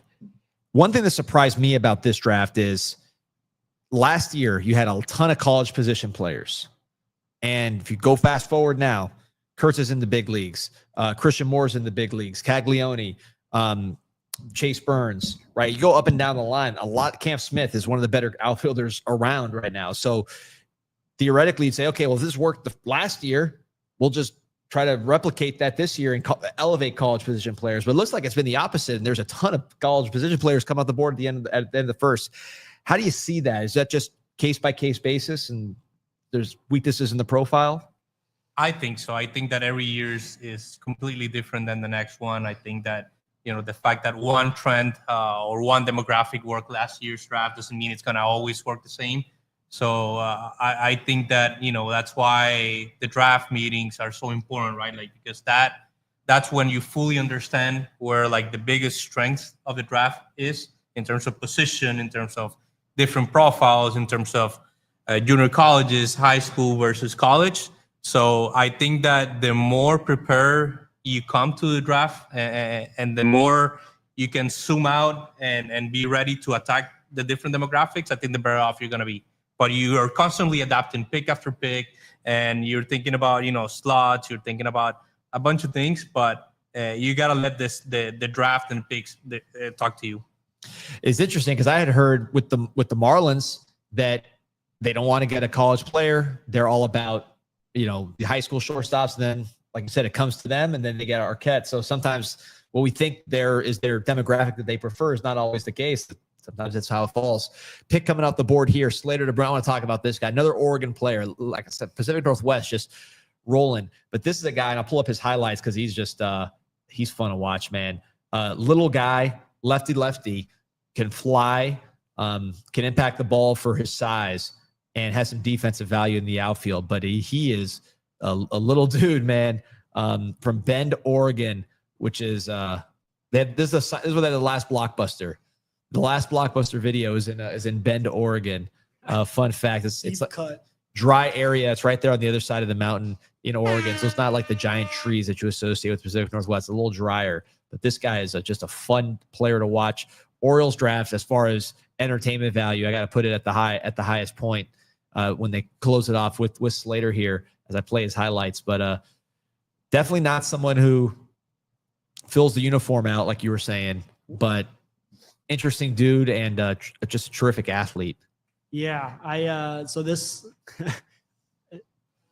Corbin Carroll is in my head now, so I'm not gonna root against this, right? Even though, like, if I just needed to helicopter in and video scout it, I'd probably not crush it, but just wouldn't be like, okay, I guess we'll see how this goes. But everything you just said, all the athletic components, make you like Corbin Carroll. It's right. Like you just said a lot of the things that you could read off the notes from like the Corbin Carroll scouting report for the teams who liked him. But what really stands out is like, man, if you were a Pacific Northwest area scout, you were busy this year. You had and Manny, maybe you could talk about that a little bit. Sometimes like as an area scout, you kind of got to play the hand that's dealt. Some years are strong years for your area. Like what was South Florida in the years that you were covering it? Was it a strong year for South Florida? Yeah, for sure. Generally both on high school field and on the D1 field. Because, I remember the rotation Miami had Brian Banvel, who was the Friday night guy, but still a prominent senior sign at the time. Just made the majors, I think, or something knocking the door. Yeah. Slade Ciccone. I love Slade Ciccone. Ryan McMahon. And then at FIU, you had Logan Allen. So, that in itself on the Miami State D1 scene, that was a pretty good year. Right. And then on high school, you could have seen guys like Yo-Yo Morales. So on and all, all those guys. And, I go back a little bit out of Miami-Dade, but on my first year, it was Riley Green, Matt Allen, Zach Veen. So a whole lot of talent. You had a good area. So Manny, explain maybe okay, you were the South Florida area scout at one point for a major league organization. What does that mean? So the country gets broken up into regions and coverage areas for an area scout to cover, right? I mentioned the Pacific Northwest is usually one scout is assigned to the Pacific Northwest. You were assigned to South Florida when it was your area, but what's that geographically? Like from the Florida Keys all the way up to I-4 is usually the I-4 cutoff, right? What was your area? So a lot of teams would do that. A lot of teams would split Florida into two, north and south, and being maybe I-4 a good division. I had at the time my team had 3 area scouts to cover South Florida, to cover Florida in general. So my area on the west side went up to Fort Myers, and on the east side I had up to Broward County pretty much. So I didn't have to touch Palm Beach or anything like that, and I had all the way down into Puerto Rico. Right. So the Keys and Puerto Rico. So again, I think that was very optimal coverage in a way, because not many teams have 3 area scouts to cover one state, especially state of Florida. But that just gives you the importance that they assign to that state. Right. Right. And rightfully so. I remember I bring up the Pacific Northwest because I remember one of our close friends, and he's actually the scouting director for the Pittsburgh Pirates right now. Justin Horowitz started, I think his first area scout job was in the Pacific Northwest as an area scout over there. So it's not an easy place to see players. The rainy seasons are plenty. It's cold. It's just kind of I think it's less. It's more scouted now. It's less. But thanks to years like this, I think after this year, a lot of teams are going to be evaluating hey, how many resources are we allocating to the Pacific Northwest? Noble Meyer a couple years ago, the top 10 pick. There's only one major league team there, so it's not it's not something an area that there's a lot of baseball coverage, but for whatever reason, there was a prospect out of Seattle, not the college Seattle recently. Not to think, but there's been some college players out the area too. But you have Oregon State there. Yep. So does the Adley Rushman's from out there. Right? So the regional scout will cover the colleges as well, because Oregon State out there. You mentioned Miami, Miami and FIU and the high schools. Oregon State's producing a lot of players. We just talked about Ivar Arquette, so that's another one too, where that school's really killing that demographic. I got to ask you, Manny, because I know some of the people in this chat will kill me if I don't, because we have a lot of Miami Hurricane fans. I'm one of them. But you mentioned Yo-Yo Morales. He's doing his thing in the national system. What did you think of Yo-Yo Morales coming out that you're allowed to say, and just kind of how you saw? And again, I don't want to get you in trouble, but just anything you could say about Yo-Yo Morales for the fans who've been watching his whole career. Look, I think Yo-Yo might have been one of those guys that, because he was part of that short draft, that COVID draft, and that might have hurt him a little bit, just because the sample size was short on him, and just all the high school players, honestly, that year, and just in general, that demographics probably got hurt a little bit more than most. But Yo-Yo could always hit. He had a natural natural feel hit, made contact, very confident at the plate, and in general as a baseball player, not just offensively but like defensively. Even though like most scouts thought like he was never gonna stick out at shortstop, he had pretty good hands. And just the bat in itself was pretty obvious to see at the end. He's got a good size, and he was just a true baseball player from all points of view.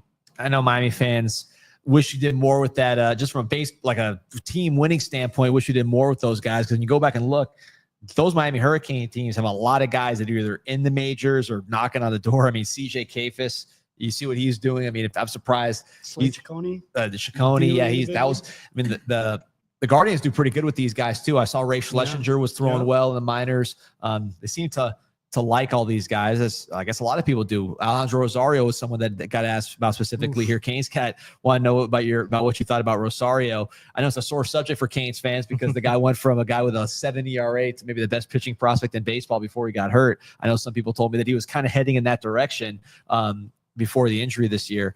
What can you tell us about Rosario?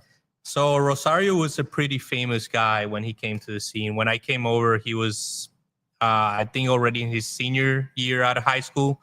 And it was a name that was well known out there because he had competed internationally, because he was very athletic. He was never like super tall, but he had an electric arm and he could pitch really, really hard. So his senior year probably wasn't the best one, but he still got, I believe, like decent offers, and something could have happened.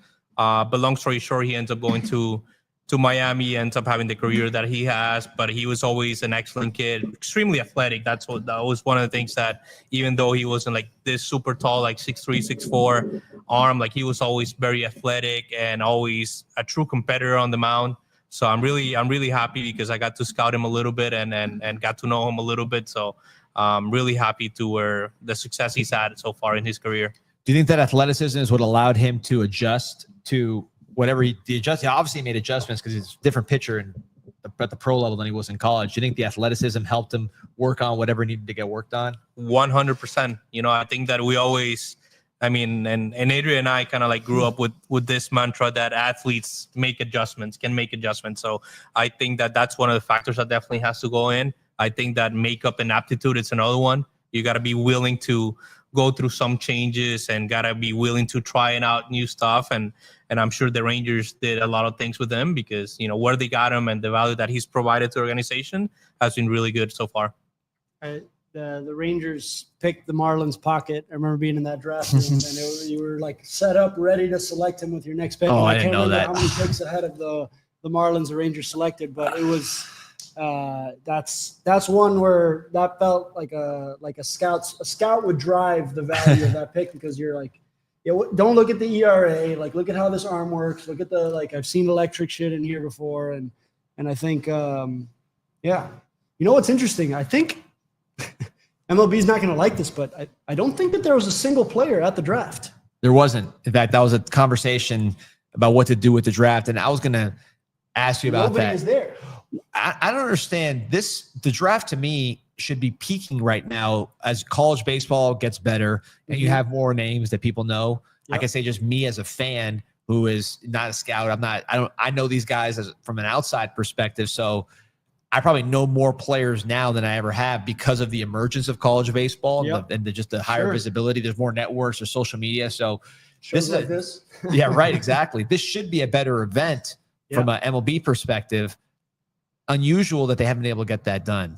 Yeah, and they usually have like a smaller room, and it's in the MLB studios. But this year they're trying to attach it. Like this is happening in Atlanta, and it's happening all while the Futures game is happening, while the All-Star game is happening. So it's kind of wedged into this schedule of events. So I don't know what to make of the fact that the players are not there, other than like you can end up, look at how many guys have gotten selected in ranges that you're like, oh, I didn't expect this guy to go here. So like imagine you don't want a bunch of guys there that are not getting calls until the second or third round, that like MLB's projection or a mock draft blew up today, right? Yeah. So even the analysts and experts don't really know what the individual teams are thinking in terms of how this is going to break. But I don't know how to explain that there are 0 players. Like none of the players selected are there. So I think it was either they were going to have a poor turnout and decided nobody was going to be there. And I think a lot of kids just want to enjoy that moment with their larger, like you see a lot of these images of kids and it's like there are 50 people there, 40, your community's there. And if you're on site, you like don't get that same experience. So I think players might just be defaulting to that. I just look at the NFL. I know it's different. NFL, it's football's king right now as far as just the numbers they draw. College football, you have to go to college, so everybody knows the college players. There's no high school component, which is hard from a spectator standpoint. But NFL, the draft looks like Woodstock, and it didn't always look like that, where you had giant crowds in multiple days. It used to be kind of like how the MLB draft is, where it's like a baseball nerds event, a football nerds event. It's changed, and I just wonder if there's more that can be done. Purposefully say, listen, this is what we're going to do. You don't have to invite all the players, but I mean, if you're Seth Hernandez is going to go, right? I mean, you know, there's certain guys that Arquette. I mean, these guys are not going to drop to the 30s. So I don't know why you can't maybe strong arm those guys or give them the incentive to come to the draft and be purposeful about it, because certainly in football, it is a revenue generating, interest generating, content generating event. And this It's a lesson in the leverage that agents have in baseball, I think, relative to maybe some other sports, where I think agents, and I think baseball has been ahead of a lot of labor things just because they're an older sport, that the MLB Players Union to me is the most powerful, or is the most, I don't know, the rights of the MLB, the major league player, are much more, in my opinion, than the NFL and in the NBA, where like the NBA says something, the NFL says something, that's what happens. I think there's a lot more pushback on the baseball side of things. And to me, this sounds like a lot of players just saying like, no, I'm not going to go. I don't need to be there. I'd rather do this. And their agents being the ones to communicate that, not the players directly. And so I think that, Zach Root goes to the Dodgers, probably going to be really good, is really good. But as a Dodger, this feels like the Dodgers getting one here, man. I'm pulling up the highlights now. This guy's he shouldn't have. There's going to be 39 teams at some point that are like, damn, what did we overthink on this one, is what it feels like to me. Just because watching him in that College World Series was electric. And we're going to go back. This is another like portal player, right? Like I want to like do an autopsy after the fact of how many players were portal players out of ECU, I believe. And was one of the more targeted players in that entire portal. And I think the Dodgers making their first selection, I believe, right? Really, really interesting pick for them, and probably says like, I don't know. I think the Dodgers have the best holistic, complete process when you integrate every part of the organization. So from scouting to development to major league product, I think that they're the envy of baseball. And I mean that with all due respect to every other team. I just think that they really have it going and firing on all cylinders. So when they make their first selection or their first couple selections, you're like, shit, what are they seeing with this guy? And I think that with Zach Root, it's 97. It's 97 left-handed physical with good shape to the breaking ball. And what I know have to be very solid underlying markers or underlying qualities to the fastball and to the breaking ball as well. So I've said this a lot. It feels like they stole one here. Manny, you brought up the Padres. It always feels like the Padres make a pick in this range that goes well. I feel this exact same way about the Dodgers. Yeah, you see these lefty, I don't know if you've seen his ground ball rate, but it's 52% this year, 54% last year. So you get a lefty with that kind of stuff and that kind of presence and that kind of unique look, because I think it's a unique look. There's nothing standard about this guy. Funk to this. There's some funk, and that's good. Yeah, More often than not, that's good. Yeah, I used to talk about this a lot with during the Tanner Scott days, like the guys that can really put the ball on the ground and strike guys out as well. It's like that's it. That's the whole pie. If you throw strikes, the ball usually goes on the ground, or you're getting strikeouts. Those are good results. Yeah, just like the attitude of this dude, man. He's a bulldog. He's big and you mentioned he's big and physical. Just his attitude. He is an attacker. He almost got in a fight with Andrew Fisher, who went off the board earlier. I saw that. I don't know. I mean, if you're the Dodgers, as great as they are, the one thing they lack is some pitching depth in the major leagues. And I know I'm the first one to push to the major leagues when you're telling me don't think of the major leagues. But it seems like this guy might be able to help him sooner than later on a team that's trying to win championships and that has major needs for somebody to go out there and throw the ball. Did they just go back-to-back picks from the same program? Sure did. I'm about to pull it up now. Zach Root and Charles Davelin, back-to-back picks from Arkansas. Both portal guys too, right? Arkansas with what, 3 guys in the first 42 picks? And he's from Dunk City, right? Florida Gulf Coast, Davelin, I believe. I think both these guys are Florida guys, and I believe both of them are. It said Montreal, Quebec for okay. Davelin. Let's take that back. There you go. No, but Zachary Root is from Fort Myers. Went to Fort Myers High School. Yeah. So that name's You remember him? it reminded me a little bit. Yeah. But he ends up at ECU, right? And ECU is a good program, so no disrespect to ECU, but I don't know what keeps coming up in this is like guys that weren't at the premier programs to start. Yes, they're getting drafted from the Manny. Look who's up there, top prospect. Santiago Suarez. That's a Manny Padron special. There you go. Losing my train of thought, but it's man, University of Arkansas having a little run, 3 players in the first 41. That's self-fulfilling prophecy because then now you know that's a recruiting pitch. Oh yeah. You know that's like, we get guys drafted, at this position. Wake Forest is a really good argument again, right? In the last couple of years. So it's, but they don't start out at those programs. Right. Both these last guys are transfers. Scouting is hard, And shout out to Davelin getting a good draft outcome after, the things that happened in the College World Series. Yeah. But the Dodgers, man, those feel like 2 really good picks back to back. All right, one of the top, the Marlins about to go up. I was looking at the college hitters. So one of the top college hitters, another guy that's projected a college hitter, college position player, projected very high. Feels like you've been hearing this name for a while. I remember before the season, this guy was a hot name, which is Brendan Summerhill. Athletic, tall, looks good. lot of contact, end zone contact rate a lot today. Summerhill, I believe, is like elite in that category. Wasn't crushing the ball. There's some questions about whether he's actually a center fielder, if he's more of just an athletic corner guy. But this was not someone that I expected to be on the board based on everything we've been hearing for like a year on this guy. He was always talked about as, hey, this guy is going to be a pro. He's going to be a top 20, top 15 type pick. So big slip for Brendan Summerhill, but nice job by the Tampa Bay Rays grabbing this dude falling. Feels like a good value pick for the Rays there. It seems like their type of player. So when we say their type of player, what do you mean? I think a polished, defensively versatile, on-base ability bat. That's what it feels like to me. And they just, I don't know, they just seem to gravitate towards this type of player. And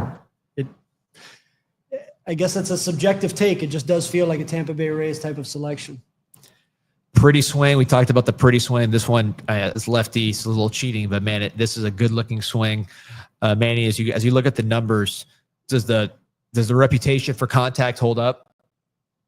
100%. I think that it usually does. And this guy walks more than he strikes out, so he's gonna have that way above average contact skills, and that's gonna play out. And I think looking at how the Rays have operated in the past, I do think it makes a lot of sense. He's probably like a really good athlete as well. So I think this pick right here makes a lot of sense. So we're gonna close it out here. We got the last pick of the first round.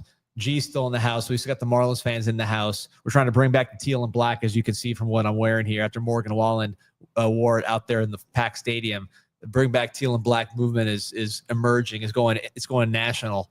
But we got the last pick of the first round before we wrap it up here. Remember, like and subscribe to the show. Almost got 600 on, man. Appreciate you guys joining us. I know that's because we got Manny on today. That's why we're breaking records. But got to finish it with the Marlins, man. It's only right. I don't know. I don't know where they go here. I don't know where they go here either. I'm defaulting to the packaged phrase of like you take the best player available. But I'm hoping it's another upside position player. I I really like Cam Canarella. I've liked him for a while. The shoulder, I think, he was barely throwing by the end of that year. You need to get comfortable with the medical, which is a whole other thing we haven't talked about. Like, you have to assume that medical is in the room with you, assessing all these different things, and going back to the power that agents and players have. Like, not everybody has to give you or participate in the medical process, right? Like, sometimes it's not to a player's benefit to participate in the imaging and MRI stuff, because every team has their own subjective way of interpreting medical data, of interpreting, you could think that a player has a really thin UCL based on your medical review, but that might not mean anything. I remember Chris Sale was a hot topic. Like, some teams could have thought his medical was a disaster coming out of FGCU, but that held up for however long before he got got Tommy John. So here's the Marlins select. Oh, did they get Camarilla? Whoa, my goodness. What a marquee draft, man. Look at that. Hollywood. I like that quite a bit. Wow. Yeah. I'm not used to things as a Marlins fan being fun. At least how you expect them to be. Unbelievable. Man, wow, my son's going to come back from camp like, hold on, the Marlins got Ivar Arquette and Cam Camarella in the same draft. He's not going to believe it. That is surprising in the best way. You got two of the sexier players in the entire draft. This is probably the best defensive center fielder in the draft. Maybe even has made some of the best defensive plays you've ever seen at the college level. And it's a legitimate left-handed bat as well for a really good Clemson team. So I really like this pick too. I'm a little biased, obviously, and Manny, you may be, maybe you're conflict of interest out of this discussion, but I think that the organization got a lot better today, at least in their first two picks. I think you got a lot of value, and you added core position player depth, right? Like pieces that you feel like you could build around on the position player side. So I really like this pick. Really two of the most famous players in college. I know we're dwelling on that. That's not a baseball thing, but just interesting for the Marlins who just never happens to them. This guy with the catch he made against Florida last year, one of the greatest catches given the moment I think we've ever seen. And of course, Arquette being basically the top college guy all year. Really, really interesting, man. And the guy, obviously the medical we were talking about earlier with the shoulder. Sure. I remember I saw him last year, throw underhand at times, getting the ball back in the infield. Sure. Didn't want to hurt his shoulder. Yep. So something's going on there, but I think what I'd say is so long as the shoulder injury isn't impacting his ability to swing, if it's a throwing issue and he's an elite fielding center fielder, and you at least bet that he could get back to average arm strength, even below average arm strength. Johnny Damon played a lot of years in center field with a below average arm, right? And so long as you can, the arm strength doesn't need to lead the profile at center field. Right field is a little bit different. It's harder to make throws. I don't know. The arm strength, so long as that shoulder injury isn't impacting the swing, then I don't feel very concerned. And also, he's not a pitcher. We're talking about pitchers and shoulder injuries. Now I'm having a different level of panic. But if it's a position players can usually bounce back from pretty much almost any injury. I think there's a pretty good bounce back rate. Whereas with pitching, when you talk about shoulders and pitchers, you start to get into a little more dangerous territory. So I feel if you're selecting him here, it's because you feel comfortable enough with the medical, or the medical has allowed him to slide just enough for you to pick him here. Whereas this guy was projected to go middle of the first round and didn't. So I think Marlins got two really good polished, and it's a rare blend of players with high floor and still have ceilings left projection-wise. So, yeah, shout out to the Marlins. I think having a good first round. And up the middle athletes, man. If this was, this is your kind of draft back when you were there with Gary Dembo, right? Getting athletes, getting guys up the middle that can move. Manny, the bat, right? With him, we know his glove and his range is crazy. The bat, it's this the numbers I can see are pretty good. But what do you see when you look under the hood? No, the bat looks great overall. You know, like we talked about before, like this guy's a hitter first, and he puts the ball in play. He gives you competitive at bats. He gets on base. He may not have the sexy raw power, but when you have the opportunity to play, you know, an above average center field and put the ball in play and hit for some average and get on base, like you're very excited anytime about this guy. Yeah, you take the medical for what it is, and I truthfully don't know what the details of it are.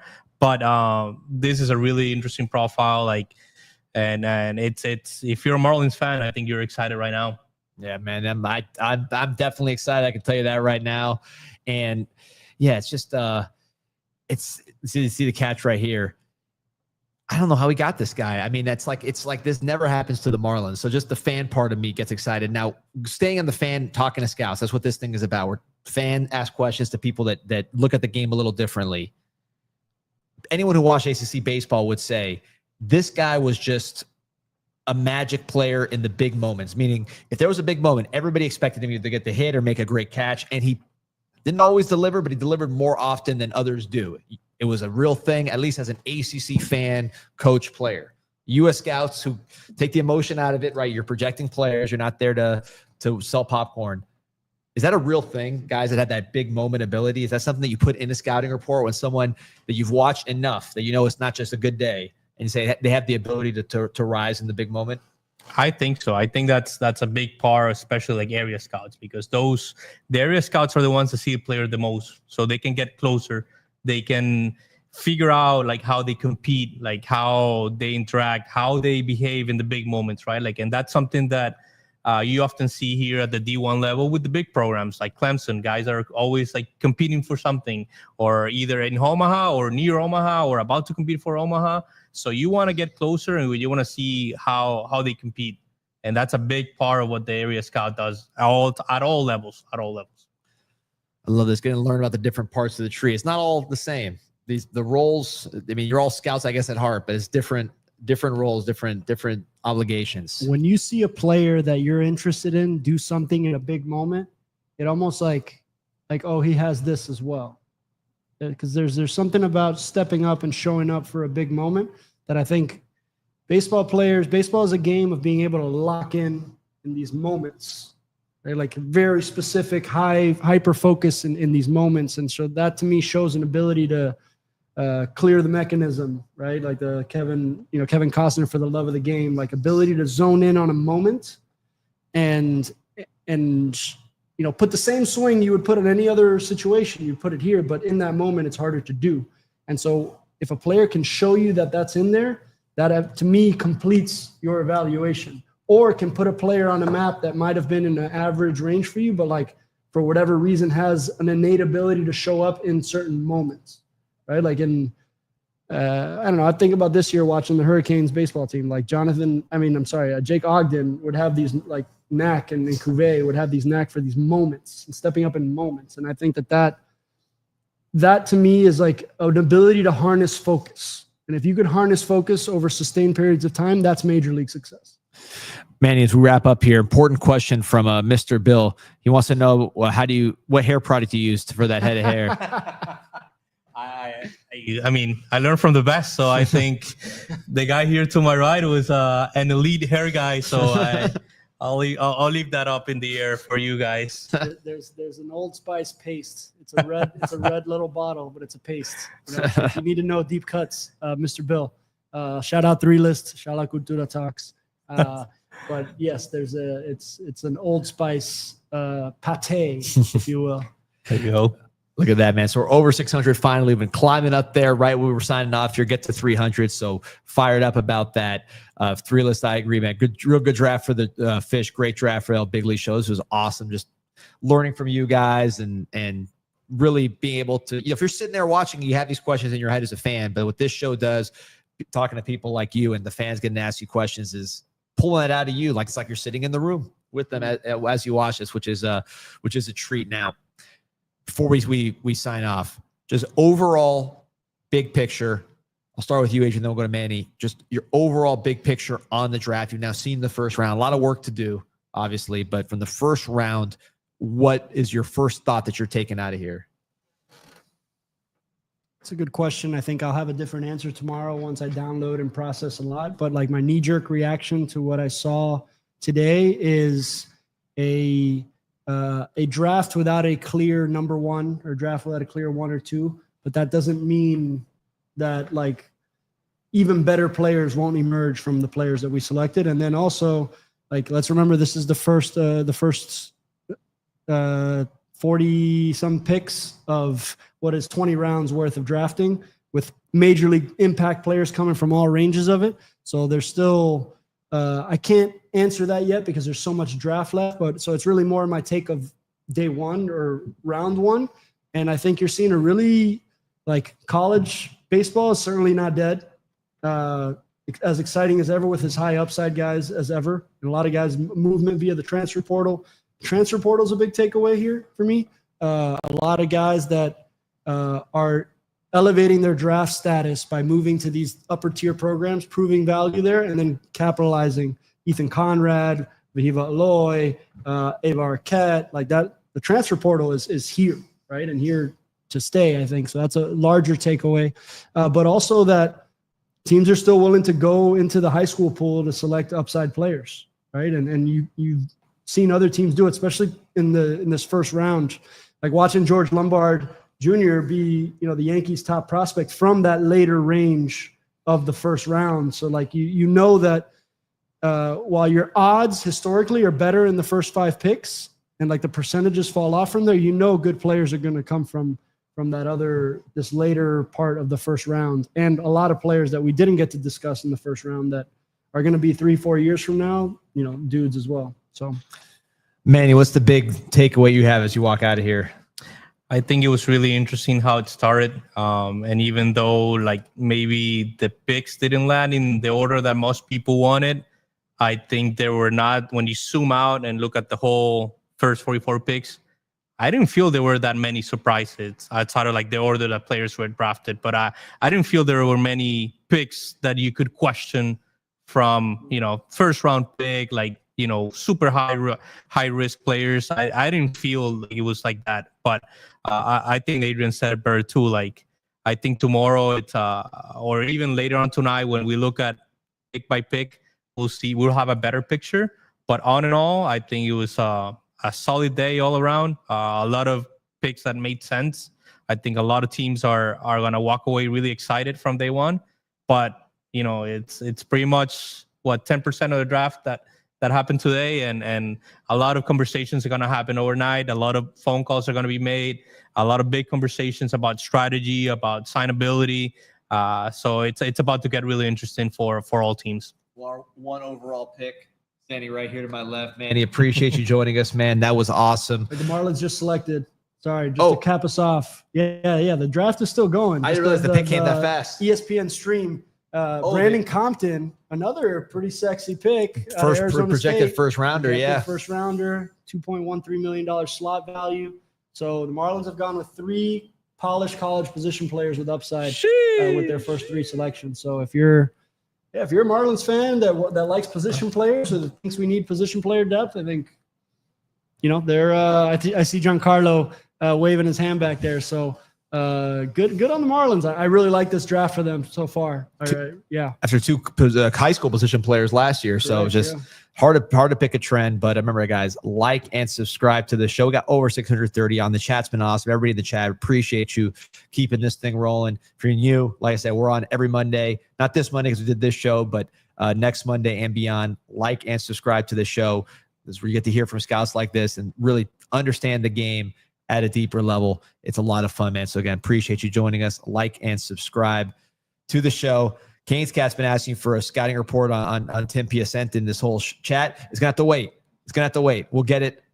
Hopefully, I'll tell you this. Hopefully, we're doing the preseason podcast for the Miami Hurricanes, like a fall ball podcast. And Canes Cat, I'll bring if we can get him here on campus. I'll bring Adrian on for that one. And we'll do the scouting report then. But it's gonna have to wait a little bit. I'm not ignoring you, Canes Cat. The things we can talk about and things we can't. So. That's it. All right, everybody. Take care. Like and subscribe. Thank you, guys. Thanks for having me. It's a lot of fun. Welcome back anytime, Manny. Anytime.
Sheesh.